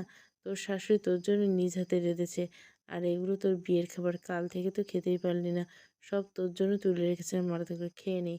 আমি সালাদ আনি। এসব তিতিরের খুব প্রিয় খাবার, কিন্তু আজ কেন জানি না খেতে ইচ্ছে করছে না। তার বিয়ের খাবার নাকি তার অস্তিত্ব বিসর্জনের আয়োজনে খাবার মাথায় ঢুকছে না। মেজমামি ডিম ভেজে দেন একটা, এসব খেতে ইচ্ছে করছে না। রিক্তা অবাক হয়ে সালাদের বাটিটা টেবিলের উপর রাখলেন। কপালে হাত দিলেন। কপালটা বেশ গরম। মা, কপাল গরম তো জ্বর সেরকম কিছু না মেজমামি, তাহলে খাবি না কেন? এসব তো সবচেয়ে পছন্দের খাবার বাড়িতে। আজ খেতে ইচ্ছে করে না, ডিম দিলে খাবো, না হলে এমনি খেয়ে নিচ্ছি। না না, শুকনো কিছুই খেতে হবে না, আমি আনছি, বস। রিক্তা রান্নাঘরে ছুটলেন। তিতির এদিক ওদিক খুঁজলো দুই মামিকে, কাউকে দেখতে পেল না। এক প্রকার গলা উঁচিয়ে জিজ্ঞাসা করলো রিক্তাকে, বড় মামুনি, ছোট মামুনিকে দেখছি না? তোর শাশুড়ি তোর জন্য কিসব কেনাকাটা করতে গেছেন? বারবার এই শাশুড়ি স্বামী নতুন বউ শব্দটা সহ্য হলো না তার সম্পর্কগুলো, তাই কথা বাড়ানো না। ঈশান ফটাফট নেমে নিচে আসছে। সিঁড়ির মাথা থেকে ডাইনিংয়ে বসা তিতির উপর চোখ রাখলো। পাশে একগাদা খাবার নিয়ে ঠায় বসে আছে মেয়েটা, খাচ্ছে না। ঈশান নিশে আস্তে আস্তে ততক্ষণে ডিম ভাজা নিয়ে এসেছে রিক্তা। তিতির আধ চোখে একবার ঈশান দেখলো ঈশানকে। ঈশানকে দেখেই একগাল হাসলো রিক্তা। ছেলে মেয়েদের সাথে তাদের যাদের সকলের বন্ধুর মতো সম্পর্ক। সবার পরে ওঠার কথা ছিল তোদের, তোরাই সবার আগে হাজির। আদৌ ঘুমিয়েছিলি নাকি খেয়ে দিয়ে ঘুমাতে যাবি? দুজনেই কিছু বলল না। রিক্তা মুখ টিপে হাসলো। ছেলে দুটোকে আর লজ্জা দিতে চাইল না। আর সকালে এসব হেভি ফুড মোটেও খাবে না। সেদ্ধ ডিম, দুটো ব্রেড আর এক গাদা স্যালাড নিয়ে চিবাচ্ছে। তবে তিতিরের সামনে তার প্রিয় খাবার রেখে ডিম দিয়ে খাওয়ার রহস্য বুঝল না। তিতির কয়েকবার হাতে গোনা খাবার মুখে তুলছে। জ্বরে মুখের স্বাদ একদম নষ্ট হয়ে গেছে। মুখে ধরল না খাবার। খাবার ছেড়ে উঠে গেল। কি হলো মা, খাবি না? খেতে ইচ্ছে করছে না মেজোমা? সে কি? আমি বললাম জ্বর হয়েছে তোর, না হলে কিচ্ছু হয়নি। আমি ডুবে গেলাম। তিতির দাঁড়ায় না। ঈশান আর চোখে খেয়াল করলো সবটা। কিরে বাপ, কিছু হয়েছে মেয়েটার? কি হবে, কিছু হয়নি। খেতে ইচ্ছে নেই, খায়নি। এত আদিক খেতে কিছু নেই। খিদে পেলে একাই খাবে। সিঁড়ির মাথা থেকে সবটা কানে গেল তার। আদিক খেতা। সত্যি তো। বুক চিরে দীর্ঘশ্বাস বেরিয়ে এলো। দ্রুত পায়ে নিজের ঘরে। বেলা গড়িয়েছে অনেকক্ষণ। ঈশানের খাওয়া দাওয়া শেষ হয়নি এখনো। অফিসের কিছু ইম্পর্টেন্ট কাগজপত্র চেক করতে করতে খেতে বসে। রিক্তা দেওয়ান বারবার এসে খাবার সময় কাজ না করার তাগাদা দিচ্ছেন, কিন্তু গুরুত্বপূর্ণ মিটিংয়ে আছেন আর বাপ চাচারা প্রজেক্টে হ্যান্ডেল করছিল। আজই অফিসে না যাওয়ার সেটাই প্রেজেন্টেশন বুঝিয়ে দিচ্ছে হোয়াটসঅ্যাপে। নয়ন সিঁড়ি দিয়ে নেমে আসতে দেখে এগিয়ে গেল রিক্তা। ছেলের চোখ মুখ দেখে আঁতকে উঠলেন এক পর। একে চোখ মুখের অবস্থা। পুরো মুখ শুকনো, ফর্সা মুখখানা কেমন কালচে হয়ে গেছে। মাথার চুল উস্কো উস্কো, চোখ লাল হয়ে গেছে, চোখের নিচে কালি পড়া। আর্তনাদ করে উঠে ছেলের হাত ধরলেন গিয়ে। হ্যাঁ রে বাপ, ঘুম হয়নি রাতে? মায়ের দিকে তাকিয়ে মৃদু হাসল নয়ন। টেবিলে ঈশানকে দেখে আরেক দফা বুকটা দুমড়ে মুচড়ে উঠল তার। দীর্ঘশ্বাস ফেলে এসে বসলো খাবার টেবিলে। গুড মর্নিং ভাই। ঈশান মাথা নাড়ল। মর্নিং। রিক্তা ততক্ষণে ছেলের প্লেট সামনে দিয়েছেন, খাবার তুলে দিচ্ছেন প্লেটে। এত দিও না গো, খেয়ে নেই এতটুকু আগে। কী হয়েছে তোর বাপ, বলতো? তোর শরীর খারাপ? হ্যাঁ। তোর শব্দটা শুনে মাথা তুলল নয়ন। আর কার শরীর খারাপ? রিক্তা দেওয়ান দীর্ঘশ্বাস ফেলল। চোখ মলিন করে জবাব দিল তিতিরের। এই যে দেখ না, কিছু খেতে পারল না মেয়েটা, জ্বর বাঁধেছে। নয়ন আটকে উঠল, পাশ ফিরে তাকলো। তিতিরের খাবার পড়ে আছে প্লেটে। তুই একবার খেয়েছে? কি খায়নি? কিচ্ছু খায়নি? জ্বর আসে কেমনে? নয়ন চোখ মুখ কুঁচকে গেল। রিক্তা মাথা নাড়ল। কি জানি খেতে পারল না। বৃষ্টি হচ্ছে মা, বৃষ্টির পানি ওর গায়ে লেগেছে নিশ্চয়। ওর বৃষ্টির পানি সয় না, তার উপর সিজন চেঞ্জ ভাই। কথাগুলো বলে ঈশানের দিকে তাকালো নয়ন। নয়নের কনসার্নের মধ্যে কাজ থেকে ধ্যান সরিয়ে এলো ঈশানের। তার থেকে ভালো তিতিরকে নয়ন চেনে। বরাবরের মতো নয়ন তিতিরের প্রতি। ও বৃষ্টিতে ভিজেছে? জানি না। ভাইয়ের কাঠখোট্টা কথার উত্তরে নয়ন কথা পারে না। নিজের চেয়ার ছেড়ে উঠে দাঁড়ায়। খাবি না? তিতিরকে দেখে আসি। ওষুধ খায় না মনে করিয়ে না দিলে। আর দেখি খেলো কি না। কি খেতে ইচ্ছে করছে? অন্য কিছু এনে দেবো নাকি? রিক্তা এক নজরে তাকালো ঈশানের দিকে। ঈশান এক হাত খাবার মুখে তুলছে, অন্য হাতে ফোন। মন বোধহয় ফোনে। ছেলের দিকে দোনমনো করে তাকালো। তুই আগে খেয়ে যা বাপ, তারপর না হয়। কি যে বলো না মা, মেয়েটা খায়নি, আমি আগে দেখে আসি। নয়ন দাঁড়ায় না, দ্রুত পা বাড়ে সিঁড়ির দিকে। রিক্তা তখন খাবারগুলো ঢেকে রেখেছে, ঈশানকে বারবার লক্ষ্য করছে। ঈশানের মধ্যে কোনো ভাবান্তর দেখা গেল না। খানিকটা হাঁপ ছেড়ে বেঁচে। নিজের ছেলেকে সে চেনে। যতই বলে তিতিরকে বোনের নজরে দেখে, এটা সে মানে না। পেটে ধরেছে, সে ছেলের মনের কথা বুঝবে না সেটা হয়। কিন্তু এখন তিতিরের প্রতি এত যত্ন, ছেলেটাকে দেখাতে দেবে না। ভাইয়ের বউ এখন তিতির তার। তার প্রতি আগের অনুভূতি রেখে যত্ন করা মানায় না। বিষয়টা দৃষ্টিকটু দেখায়। হোক সেটা কেউ না জানুক। তারপর ঈশান যদি টের পায়, বিষয়টা নিশ্চয় ভালো ব্যাপার হবে না। ওদের দাম্পত্য জীবনে অশান্তি হতে পারে। দরকার হলে ছেলের সাথে আলাদা কথা বলবেন তিনি। ঈশান ফোন টেবিলের উপর রাখলো। মুখ রাগে লাল হয়ে গেছে। কোনো কারণ নেই যদিও। নয়ন আগের থেকে তিথির প্রতি যত্নশীল। আজ বিয়ে হয়ে গেছিলে সেটা এক নিমেষে পাল্টে যাবে সেটা কেন সে আশা করছে। ঈশান নিজের উপর বিরক্ত। নয়ন ভাই হয়, তাকে নিয়ে নিজের বউয়ের সাথে জেলাস ফিল করা নেহাত ছোটলোকি কারবার, কিন্তু তবু হচ্ছে না চাইতো। মনি। ঈশান রুমের সামনে এসে বেশ কয়েকবার ডাক দিল নয়ন। তিতিরের কোনো সাড়া শব্দ পাওয়া গেল না।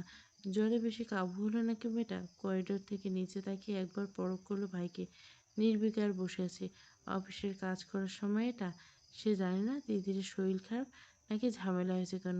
নয়ন আবার ডাকলো। দরজা ঠেলে ভেতরে ঢোকা উচিত হবে কিনা বুঝতে পারছে না। দরজায় নক করে দাঁড়িয়ে রইল বেশ সময় ধরে। ভিতরে যা। হঠাৎ পিছনে নয়নের গলা পেয়ে ঘুরে তাকালো নয়ন। না ভাই, তুমি গিয়ে একটু দেখো।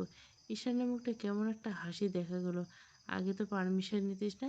নয়ন অপ্রস্তুত দৃষ্টি সরলে এদিক সেদিক। তোমার ঘরে আমি সবসময় পারমিশন নিয়ে ঢুকতাম কিন্তু। ঈশান ঘাড়ে হাত লাগলো নয়নের। গম্ভীর গলা বলল, আমার নয়, তিতিরির কথা বলছি। নয়ন হাসলো খানিকটা, মৃদু গলে বলল, তখন আলাদা ছিল, এখন তোমরা ম্যারিড। বিবাহিত দম্পতির ঘরে পারমিশন না নিয়ে ঢোকাটা বেয়াদবি। তাই ভিতরে আয়। ঈশান নয়নের কাঁধে হাত রেখে ঢুকলো ঘরে। ঘরে কেউ নেই। ঈশান কপাল কুঁচকে, মেয়েটা তো উপরে এসলো, বাথরুমের দিকে এগিয়ে গেল, নেই। ব্যালকনিতে নেই, কোথায় গেল?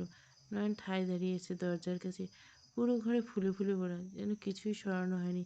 যেমন সাজানো হয়েছিল তেমন। বুকটা জ্বালা করছে কেমন একটা। দীর্ঘশ্বাস ফেলে দৃষ্টি সরল সাজানো বিছানা থেকে। বাথরুমের সামনে একগাদা কাপড় চোপড়ে চোখ পড়ল। বিছানার চাদর থেকে শুরু করে ঈশানের জামা কাপড়, সবের চাদরে এক অংশ রক্তের দাগ। ছ্যাদ করে উঠল নয়নের বুকের বাপাস। ধারণা করে নিল যা করার। এক মুহূর্তে মেয়েটার জ্বর হওয়ার কারণ দাঁড় করিয়ে ফেলে মনে। হাহাকার ভরে উঠল বুকটা। তার মনে হারিয়ে গেছে তার থেকে একদম। সারা জীবনের জন্য অন্য পুরুষের ছোঁয়া গভীরভাবে লেগেছে তার শরীরে। স্বামীর নাম বৈধ, পুরুষে পরিপূর্ণ, তার না হওয়া ভালোবাসা। দাঁড়িয়ে থাকতে কষ্ট হচ্ছে। ঈশান ব্যালকনিতে থেকে ফিরে এলো। নয়ন মাথা নিচু করলো। ও রুমে নেই, সম্ভবত ও রুমে গেছে। জি ভাই, আমি যাই তাহলে। আচ্ছা শোন, খালা আসলে রুমে পাঠিয়ে দিবে, কিছু জামা কাপড় ধুতে হবে। নয়ন কোনো মতে মাথা নাড়ল। কম্পিত পায়ে বেরিয়ে এলো ঘর থেকে। অসহ্য যন্ত্রণা আছে। চোখের সামনে এত বছরের সাধনার নারী অন্য কারো হয়ে যাচ্ছে, যাওয়ার জ্বলন্ত প্রমাণ সহ্য করতে পারছে না। দু চোখে মুখ ডলল, জোরে জোরে শ্বাস ফেলল। স্থির করতে চাইলে নিজেকে, এটা হওয়ারই ছিল। ইনফ্যাক্ট এটাই চির সত্যি। আর মনি, তার নেই, হবে না এ জন্মে, পরের জন্মে, সব জন্মে অন্য কারো। ধীরে সুস্থে এগিয়ে এলো তিতিরের রুমে। দরজায় কড়া নাড়তে ভিতর থেকে মেয়েলি গলা শুনতে পেল। কে? মনি? নয়ন ভাই, আসুন ভিতরে। নয়ন ভিতর ঢুকে বিছানার হোমবোর্ডে হেলান দেওয়া নয়ন, চোখে মুখে অস্বাভাবিক লাল। নয়ন দ্রুত পায়ে এগিয়ে এসে উদ্বিগ্ন তার চোখে মুখে। কি হয়েছে তোর? মা বলেছিল জ্বর, খেতে পারিসনি। তেমন কিছু না ভাইয়া, সামান্য জ্বর। ওই, আমি জানি, বলতে হবে না। তিতিরকে থামিয়ে দিল। বোকা মেয়ে, জ্বরের কারণে ব্যাখ্যা করে লজ্জা ফেলে দিবে। ওষুধ খেয়েছিস? তিতির মাথার মনে নাড়ে। কী খেতে ইচ্ছে হচ্ছে, নিয়ে আসি? তিতির না করতে চায়, পরমুহূর্তে একগাল হেসে আবদার গল বলে, মোগলাই। নয়ন হাসে, মাথায় হাত রেখে। আমি নিয়ে আসবো, রেস্ট কর কেমন। ভর দুপুরবেলা চন্দ্রগ্রহণে হই হুল্লোড়, কারণ বাড়ির সকল বিচ্ছুগুলো ঘুম থেকে উঠেছে।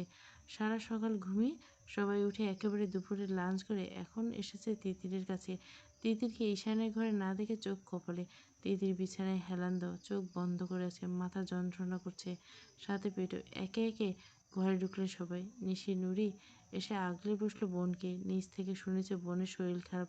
নিশি কপালে হাত। বেশ। হ্যাঁ রে, হঠাৎ জ্বর বাঁধিয়ে নিলি কেন? তমা বাঁকা আসলো, গড়িয়ে এলো তিতিরের পায়ের কাছে। বাচ্চা মেরে, আহারে সিনিয়র বর সামলানো কি এতই সহজ? আমাদের বড়দাদা এত রাগ বুঝিনি, একেবারে জ্বর আনিয়ে ছাড়লো। শব্দ করে হেসে ফেলে সকলে। তিতির চোখ মুখ উছল। মেয়েটা সবসময় বাজে বকে। গম্ভীর গলা, বাজে বকিস না বড় অপুদের সামনে। কি আশ্চর্য, বড় অপু তাই না? ওদের বিয়ে হয়নি নাকি এখনো করবে না বললেই সমস্যা। তিতির ঠোঁট উল্টায়, কাঁধ হয়ে মাথা এলিয়ে দেয় নিশির বুকে। কিছু হয়নি যা ভাবছিস। তমা হো হো করে হেসে উঠল। হাত বাড়িয়ে তিতিরের গলার অন্যটা টান মেরে সরিয়ে দিল। একে একে ভেসে উঠল কণ্ঠদেশ, বুকের উপরের অংশ এদিক সেদিক, ফর্সা বুকে কাল যে খেলতে বিশেষ দেখলো, এগুলো কি তাহলে? বিড়াল খামচি? বিড়ালটাও বড্ড দুষ্টু, বল কি না কষ্ট দিয়েছে। তিতির লজ্জা পেল, চোখ রাঙা তমাকে। তমা হেসেই যাচ্ছে শব্দ করে। অনিমা বাহুতে হালকা চড় মারে তোমার। বিছানার কোণে বসতে বসতে, উফ, কষ্ট তো বিড়ালটাই পেয়েছে। মাছে মুখ দিয়েছিল, তবে খেতে পায়নি। সবাই চোখ বড় বড় করে তাকালো অনিমার দিকে। নুরি ফটফট করে বলল, তুমি কি করে জানলে আপু? অনিমা নিঃশব্দে হাসে তিতিরের দিকে। তিতির ইজ পিওর। কে? তমা, নিশি, নুরি একসাথে চিৎকার করে উঠল। তিতির কানে হাত দিতে হলো। এত চেঁচানোর কি আছে? নিশি দু হাতে মাথা ঝাঁকালো তিতিরকে। সত্যি? তিতির কিছু বলল না। আমার ভাইটাকে আগে বলিসনি কেন তুই? এত সুন্দর রাতটা, আহারে আমার ভাইটা। তিনজনে আহাজারিতে অসহায় তাকালো তিতির। সবাই কত আক্ষেপ না করছে বিষয়টা নিয়ে, অথচ তারা তো জানেই না তার ভাই বাসরাতে উপহার হিসেবে তাকে নেয়, বরং তাকে মুক্তি চেয়েছে। তিতির সোজা হয়ে বসলো, বিদ্রুপ করে হাসি আসে। বাই দ্য ওয়ে, তুই এই রুমে? তিতিরের কথায়, নিশির কথায় তিতির মাথা উঁচে। এখন কি নিজের রুমে থাকতেও পারবো না? সকালে দুদিকে মাথা নেড়ে নুড়ি গাল টেনে, এখন না, এটা তোর ঘর নেই। বড় ভাইয়ের রুমই তোর ঘর। এই রুম নিষিদ্ধ তোর জন্য। তাহলে তোমাদের বড় ভাই যখন আমাকে মুক্তি দেবে, তখন আমি কোথায় যাব? এ বাড়িতে মুক্তি বুঝি? তিতিরে এহেন কোথায় চমকালো ঘরময় সকল। তোমার সোজা হয়ে উঠে বসলো। অনিমা, নিশি সকলের মুখে ভাঁজ পড়ছে। রাতে নিয়াজের কথাটা কানে আসলো অনিমার। তখন তো গুরুত্ব দেয়নি। এ ধরনের নিয়েছিল, বলেছিল নিয়াজ ঈশান কি মুক্তি চাই আমার থেকে, ডিভোর্স চাই। বাজ পড়ার মতো মাথায় এবার ভূত দেখার মতো চমকে উঠল সবাই। নিশা আত্মনাদ করে ফেলল, কি বলছিস কি? তিথি হাসলো, হেলান দিল হেডবোর্ডে। চোখ বুঝলো, শ্বাস নিল, ছোট্ট করে জানলো রাতের বলা প্রতিটি কথা। চোখ মুখ রাগে লাল হয়ে গেছে অনিমার। He's mad, totally mad. ওসব বাজে বকতে নিষেধ করেছিল মুখে আমরা। নিশি দু হাতে মুখ ডুলো, কাঁদো কাঁদো গেল বলে, রুষা তো কথা তো ভাইয়ের পর আর বলেনি। সে নিষেধ করে দিয়েছিল ওই মেয়ের কথা না তুলতে। তিথি একে একে সবার মুখের দিকে তাকালো, গলা নামিয়ে বলল, তোমরা জানতে রুষার কথা? মুখ কাচুমাচু করে উঠলো সকলে। সবাই জানতো কম বেশি। তিথি এবার বেশ দৃঢ় গলে জিজ্ঞাসা করলো, জানতে তোমরা? মাথা নেড়ে ওরা তিনজনের। তমা অবশ্য জানতো না। তিথির দীর্ঘশ্বাস ফেলে হতাশার প্রকাশ ঘটে বুক চিরে। সবাই জানতো ওই মেয়ের সম্পর্কে, তাকে কেন জানানো হলো না? রাহাতকে সে ভালোবাসতো না, তারপরও তার মনে হয়েছিল ঈশানকে জানানো দরকার। সে জানিয়েছিল, অথচ রুষা নামে ওই মেয়েটার সাথে ঈশানের এত গভীর সম্পর্ক সবার জানা সত্ত্বেও তাকে কেন জানানো হলো না? কাল সারাদিন তোমাদের ভাই ওই মেয়ের সাথে এক ঘরে কাটিয়ে এসেছে, এটাও জানতে? আরেক দফা বাজ পড়ল রুমে। জানতো না। অনিমা আবার তড়িঘড়ি করে উঠল, ঈশান এই বাজে কথাটা বলেছে তোকে? এটাও সত্য নয় তিথি? তিথি শব্দ করে হেসে ফেলল, স্ত্রীর চোখে তাকিয়ে রইল অনিমার দিকে। সত্য নয়? অনিমা সজোরে মাথা ঝাঁকায়। ওটার পিছনে কারণ আছে, তুমি ওকে ভুল বোঝো না তিতির। একদম ওরকম না। রুষার সাথে সেরকম কোনো সম্পর্ক নেই। আপু, তোমরা আমাকে একা থাকতে দাও। আমার পেটে মাথায় অসহ্য যন্ত্রণা, একটু রেস্ট নেই। কথা বলতে ভালো লাগছে না। আর যা বললাম এসব বাড়ির বড়দের জানিও না, কষ্ট পাবে। যা হওয়ার হয়েছে, আমি তো আছি সহ্য করার মতো। বলির পাঠা বানানোর জন্য তিতির আছে তো। তিতিরে এখন তীব্র অভিমান আক্ষেপে সে চাদরে মুখ ঢেকে শুয়ে পড়ছে। নিশি, নুরি অসহায় কণ্ঠে বোনকে ডাকলো কয়েকবার। তিতির সাড়া দিল না। চোখ বেয়ে নোনা জল গড়িয়ে পড়ল বালিশে। অনিমা চোখের ইশারা করলো সবাইকে বেরিয়ে যেতে। মেয়েটা একা থাকতে দেওয়া উচিত। কতক্ষণ মানসিক ট্রমাটাইজ হয়েছে গত রাত থেকে ঈশানের ওসব বাজে কথা শোনার পর। খুব ভালো করে বুঝতে পারছে। তোর সমস্যা কি ঈশান? পাগল হয়ে গেছিস? ঈশান কোনো প্রত্যুত্তর করল না। সে ছাদে ওয়ার্কআউট করছিল। বৃষ্টি নেই এই মুহূর্তে। অনিমার মুখে সবটা শুনে সাজিদ, নিয়াজ, নাইম সবাই এসেছে ঈশানের কাছে। সবাই এক একটা রণচণ্ডী রূপে। ঈশানের কাছে তারা সঠিক এক্সপ্লেন চায়। কথা বলছিস না কেন? নিয়াজ এগিয়ে এসে ধাক্কা দিল ঈশানকে। ঈশান বিরক্ততে চর উচ্চারণ করল, কি সমস্যা তোদের? সমস্যা আমাদের নাকি তোর? আমার কি সমস্যা হবে? ঈশানের ভাবলিস ব্যাপার নিয়ে সবাই বিরক্ত। সাজিদ, নাইম, অনিমা আপাতত বলছে না কিছু, তবে নিয়াজ বেশ ক্ষেপে গেছে। তোকে কাল কতবার বললাম আমরা সব সামনে নেব, সাজিদ সব সামনে নেবে, তারপর তুই তিতিরকে রুষার কথা বলছিস? সে অবধি না মানলাম। ডিভোর্স চেয়েছিস? Are you insane? ভালোবাসি না ওকে আমি। মুক্তি চাইলে সমস্যা কী? নিয়াজ ধৈর্য হারায়, দু হাতে নিজের চুল খামচে ধরে। উল্টো পাল্টা বকিস না, পরে বাসবি। অ্যারেঞ্জ ম্যারেজ হয় না মানুষের? রুষা নামক ভাইরাসকে জড়াতে হবে কেন ওখানে? ওখানে আমরা সামনে নিতাম সবটা। ঈশান জবাব দিল না, গম্ভীর হয়ে গেল। বন্ধুরা নিজেদের মধ্যে মুখ চাওয়াচাই করলো। কাল রাতে বলেছিলি, আমি ভেবেছিলাম মজা করছিস। অনেকে বলেছিলাম আমিও, ও গুরুত্ব দেয়নি। এখন দেখছি সত্যি করেছিস। ওই ব্লান্ডারটা তুই। I have my own reason. ঈশানের গম্ভীর জবাবে দূরে সরে দাঁড়িয়ে নিয়াজ। মেজাজ খারাপ হয়ে যাচ্ছে তার। সাজিদ এগিয়ে এসে এবার হাত রাখে বন্ধুর কাঁধে। ঈশার মাথা ঘোরে না, দৃষ্টির সামনে আউদরে ধারে ধারে ধানের খেতে নাম্বার দেয়। ট্রেস করতে সময় লাগবে। ঈশান চমকে থাকে বন্ধু দেখে। সাজিদ মাথা নাড়ে। আমার আমরা বোকা না, রেগে গেছি। তার মানে এই না যে তোকে ভুল বুঝো। অবশ্যই তো রিজন আছে, কিন্তু তিতিরটা বাচ্চা মেয়ে, ওকে তো অন্য কিছু বলে দূরে রাখা যেত। আমার কিছু করার ছিল না। বেশ, নাম্বারটা সেন্ড কর, আমি দেখছি। অনিমা এগিয়ে এসে পা ঝুলিয়ে বসলো রোলিংয়ে। মেয়েটা খুব আপসেট ঈশান, ওটা বলার খুব দরকার ছিল। ঈশান দীর্ঘশ্বাস ফেলল। She have to be strong. Strong বানানো অনেক পদ্ধতি আছে। তুই যেটা করছিস সেটা মেটা শেষ অবধি সত্যি এবার মুক্তি দিয়ে চলে যায়। ঈশান মুখ তুলে চায় অনিমা দিকে। চোখ দুটো রক্তিম হয়ে ওঠে। অনিমা মাথা ছেড়ে, মেয়ে মানুষ তো আমি, বিষয়টা বুঝি। তুই বলেছিস ওকে ভালোবাসিস না, তারপর যদি তিতির অন্য কারো কাছে চলে যায় তোর ভালো লাগবে না। ওকে কেউ ছুঁয়েছে সেটা ইমাজিনেশনে তো দূরে থাক, এটা লিখে নে সেখানে। তুই অন্য মেয়ের সাথে, এটা একটা মেয়ে হয়ে বাসর রাতে কীভাবে সহ্য করবে? আমার কিছু করার ছিল না। আমি দেখিস বেশি স্ট্রং করতে গিয়ে পাষাণ না হয়ে যায় মেয়েটা। প্রথম রাতে যেটা করেছিস। নিয়াজ রাগে গজগজ করছে। ঈশানটা বড্ড একরোখা, সামান্য ভয় পেয়ে পাগলামি করা ছেলে না, নিশ্চয় বড় কিছু হয়েছে। তারপর রাগ হচ্ছে। ডিভোর্সের কথা প্রথম রাতে তুলতে হবে? মেয়েটাকে রীতিমতো টর্চার। ধরনের বুকে আধার নেমে এসেছে। সন্ধ্যা রেশ কেটে রাতের ছায়া নেমেছে বেশ খানিক্ষণ। দীর্ঘ কয়েক ঘন্টা আকাশযাত্রা শেষ করে বিশাল বিমানটা ধীরে সুস্থে মেঘের স্তর ভেদ করে নিচে নামতে শুরু করলো। তখন জানলার বাইরে প্রকৃতি ধীরে ধীরে দৃশ্যমান হচ্ছে। দূরে কোথাও নিচে ছড়িয়ে থাকা শহরের আলো ধীরে ধীরে স্পষ্ট হচ্ছে। নদীর আঁকাবাঁকা রাস্তা, ছোট ছোট ঘরবাড়ি, রাস্তার সরু আলোয় মাখা, সব মিলিয়ে একটা পরিচিত ভূখণ্ড ধীরে ধীরে ফিরে আসছিল তার চোখের সামনে। কতগুলো দিন পর দেশে ফেরা, তবুও সেই ফিরে আসার মধ্যে কোনো স্বস্তি নেই। যেটা শান্ত থাকে, বুকের ভেতরে অদ্ভুত একটা ভার জমে আছে। তার কারণ আছে। পাশেই বসে আছেন তার মা। হুইল চেয়ারে বিশেষ সিটে বসানো হয়েছে তাকে। শরীরের ডান পাশে প্রায় নিস্তেজ, হাতের শালের উপর স্থির হয়ে বসে আছে। মাসখানেক আগে হঠাৎ স্ট্রোকের পর জীবনটা যেন অন্যরকম হয়ে গেছে। যে নারী একসময় পুরো সংসারটা নিজের হাতে আগলে রাখতো, সকাল থেকে রাত পর্যন্ত ব্যস্ত থাকতেন ছেলেমেয়ে দিয়ে, সেই মানুষটা এখন চুপচাপ বসে আছে। চোখে মুখে একরাশ ক্লান্তি ছাপ। রাহাত একটু ঝুঁকে নরম গেল, মা আমরা পৌঁছে গেছি। রাহাতের মা রানী বেগম ধীরে ধীরে চোখ ঘুরিয়ে তার দিকে তাকালেন। কথা বলতে কষ্ট হচ্ছে, এখন শব্দগুলো স্পষ্ট নয়। মাথা নাড়লে হালকা। বিমানের ভেতর থেকে ছোটোখাটো ব্যস্ততা শুরু হয়েছে। এয়ার হোস্টেস মৃদু কণ্ঠে বললেন, প্রিয় যাত্রীরা, আমরা কিছুক্ষণের মধ্যে অবতরণ করছি।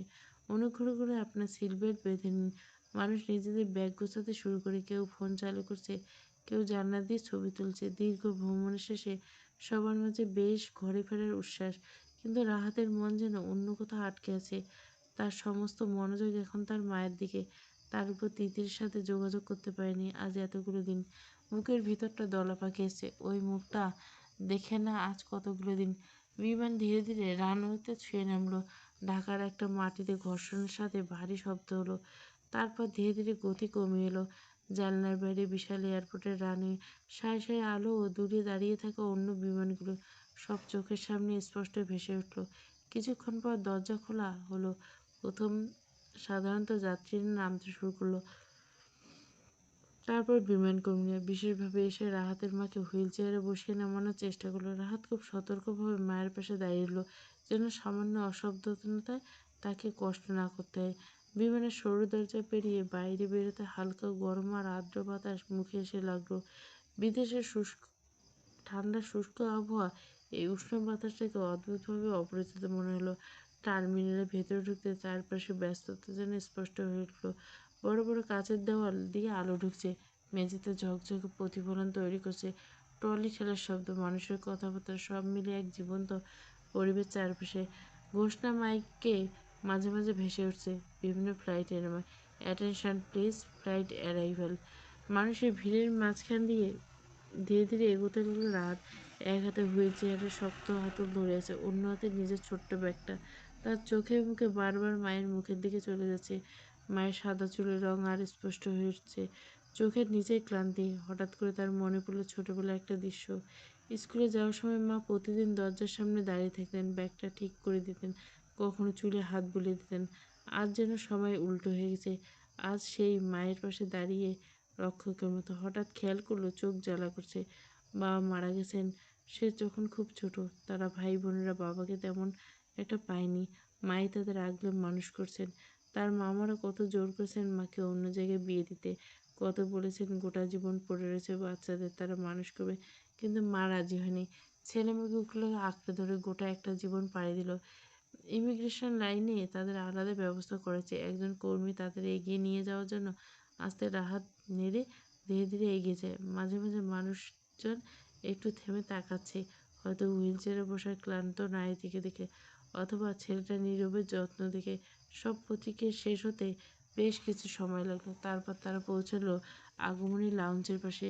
সামনে বিশাল কাচের দেওয়ালে ওপাশে দেখা গেল অপেক্ষামান মানুষের ঢল। কেউ ফুল হাতে দাঁড়িয়েছে, কেউ অধীর আগ্রহে ফোনে কথা বলছে, কেউ আবার উত্তেজনায় বারবার ভিড়ের দিকে। কেউ হয়তো প্রিয় মানুষ অনেকদিন পর দেখাচ্ছে, কেউ হয়তো কোনো কিছু জীবন শুরু করতে যাচ্ছে। এই কোলাহলের মাঝে রাহাতের চারপাশটা কেন অদ্ভুত নীরব লাগলো। তাদেরকে কেউ দাঁড়িয়ে নেই, কে থাকবে, কে আছে তাদের। দীর্ঘশ্বাস ফেলে নিচু হয়ে মায়ের কানে বলল, মা আমরা দেশে এসেছি।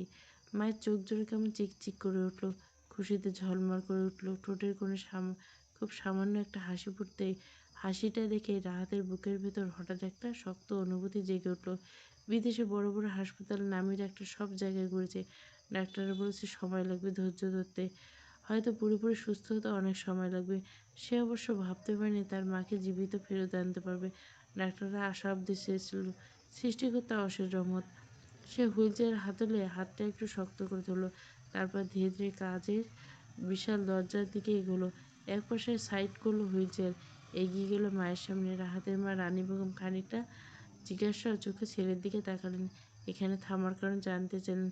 হঠাৎ রাহাত হাঁটু ভেঙে বসলো মায়ের সামনে, মৃদু হেসে বলল, তোমার বৌমাকে খবর দেয় আমরা ফিরছি।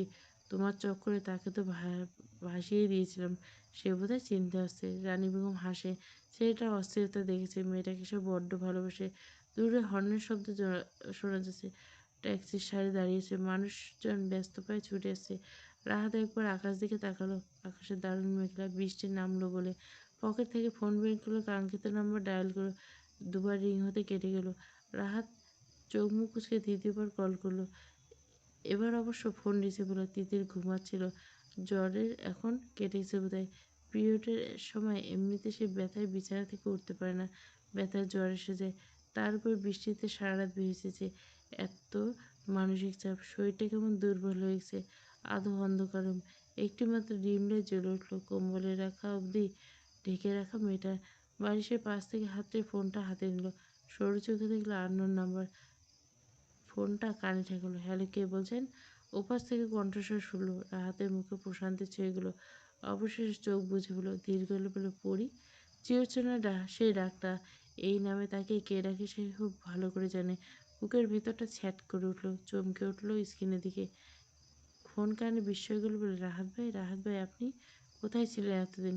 রাহাতের বুকে জ্বালা করছে, এতগুলো দিন সেই কণ্ঠ শোনার জন্য অস্থির হচ্ছে, পাগলের মতো সময় গুনছে। মেয়েটা উদ্বিগ্ন কণ্ঠে বুকটা ছটফট করছে, এক নজর চোখের দেখা দেখতে। মেয়েটার কণ্ঠে চিন্তার ছাপ স্পষ্ট। রাহাত নরম গলা বলে, সরি পরি, খুব সরি, আমাকে অনেক খুঁজেছ, চিন্তা করছে। আপনাকে আমি অসংখ্যবার কল করেছি, কতবার করেছি হিসাব নেই, সকাল বিকেল আপনাকে। আমি এখানে এসে ফোনটা হারিয়ে ফেলি। ওই সময় মায়ের অবস্থা খুব খারাপ ছিল, মাকে নিয়ে এত বাজে অবস্থায় ছিলাম যে তোমার সাথে যোগাযোগ করতে পারছিলাম না, একা সব দিক থেকে সামলাতে হচ্ছিল।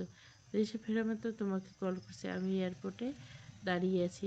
রাহাতের উত্তেজিত কণ্ঠস্বর স্থির হয়ে শুরু দিতে লোকটার গলা দিয়ে উচ্ছ্বাস প্রকাশ পাচ্ছে। এতদিন পর তাকে সাথে কথা বলতে পারায় উচ্ছ্বাস, তাকে কৈফিয়ত দিতে পারায় উচ্ছ্বাস। বুক চিরে দীর্ঘশ্বাস বেরিয়ে এলো। দীর্ঘায় বলল, আন্টি কেমন আছে? রাহাত স্থির রইল। এক নজর দেখলো মায়ের মলিন হলো চেহারা, মা প্যারালাইজড।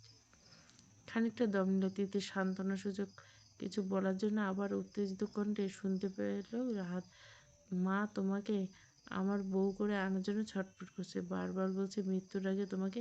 তিতির বুকের ভিতর কেউ হয়তো ছুরি দিয়ে আঘাত করছে। থামিয়ে দিতে গেল রাহাতকে। রাহাত ভাই, আমার আপনার সাথে। রাহাত বোধহয় খেয়াল ছিল না তিতিকে কি বলতে চাইলো। কালই আমরা যাব তোমাদের বাড়িতে, তোমার হাত চাইবো। মা তো অস্থির হয়ে যাচ্ছে, শরীরটা খুব খারাপ। সেই ইচ্ছেটা দ্রুত পূরণ করতে চাই আমি মায়ের। কালই আমরা যাব তোমাদের বাড়িতে তোমার হাত চাইতে। মা তো অস্থির হয়েছে, শরীরটা খুব খারাপ। সেই ইচ্ছেটা দ্রুত পূরণ করতে চাই আমি মায়ের। তোমাকে বউ করে এনে মাকে একবার শেষ দেখিয়ে দিতে চাই, না হলে মা মরে গেলেও শান্তি পাবো না। তার খুব শখ তোমাকে বউ করে আনার। তিতিরা অস্থিরতা বাড়ছে। রাহাতকে সত্যিটা না জানলে বড্ড দেরি হবে। কাল যদি রাহাতে ভাইয়ের বাড়ি এসে কেলেঙ্কারি ঘটবে, চন্দ্রধর নিশ্চয় অপরাধ করবে। তাছাড়া রাহাত ভাই কেমন রিয়াক্ট করবেন? তিতির অধৈর্য গেলে বলে, আমার কথা শুনুন। ফোনে বেশ শব্দ হচ্ছে। এয়ারপোর্টে এদিকটা আকাশ ভেঙে বৃষ্টি নেমেছে, সম্ভবত নেটওয়ার্ক পাচ্ছে না। রাহাত অসহ্য শব্দ কান থেকে ফোন সরিয়ে রাখলো। তিতিরকে কথা কিচ্ছু শোনা গেল না। চেঁচিয়ে বলল, নেটওয়ার্কের সমস্যা তিতির, শুনতে পাচ্ছে না। হ্যালো পরি, শুনছো? তিতির অবশ্য শুনতে পাচ্ছে। রাহাত আর কিছু বলার আগে সে দ্রুত শেষ করতে চাইল, আমি কথা রাখতে পারিনি রাহাত ভাই, আমার বিয়ে হয়ে গেছে, ক্ষমা। একটা কথা শুনতে পেল না রাহাত। বৃষ্টির শব্দে কিচ্ছু শোনা যাচ্ছে না, তার উপর নেটওয়ার্ক প্রবলেম। হাতে এক হাতে হুইল চেয়ার পিছিয়ে নিল। বৃষ্টির ঝাপটা ফোনের জোরে কানে চেপে ধরছে। উচ্চ গলায় বলছে, পরি কিছু শুনতে পাচ্ছে না, বৃষ্টি নামছে, অনেক রাত হয়েছে, ঘুমাও এখন। আর একদম কাল তোমার বাসায় দেখা হচ্ছে, রাখি, ভালোবেসে পড়ি।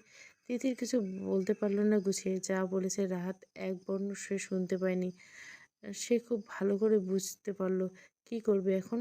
রাহাত কাল বাড়ি এসে যদি অস্থির হাতে ফোন লাগালো তমার নম্বরে, ঘড়ি দেখলো, রাত হয়েছে বেশ, 11:15। এখন তমাকে আসতে বলাও কেমন দেখায়।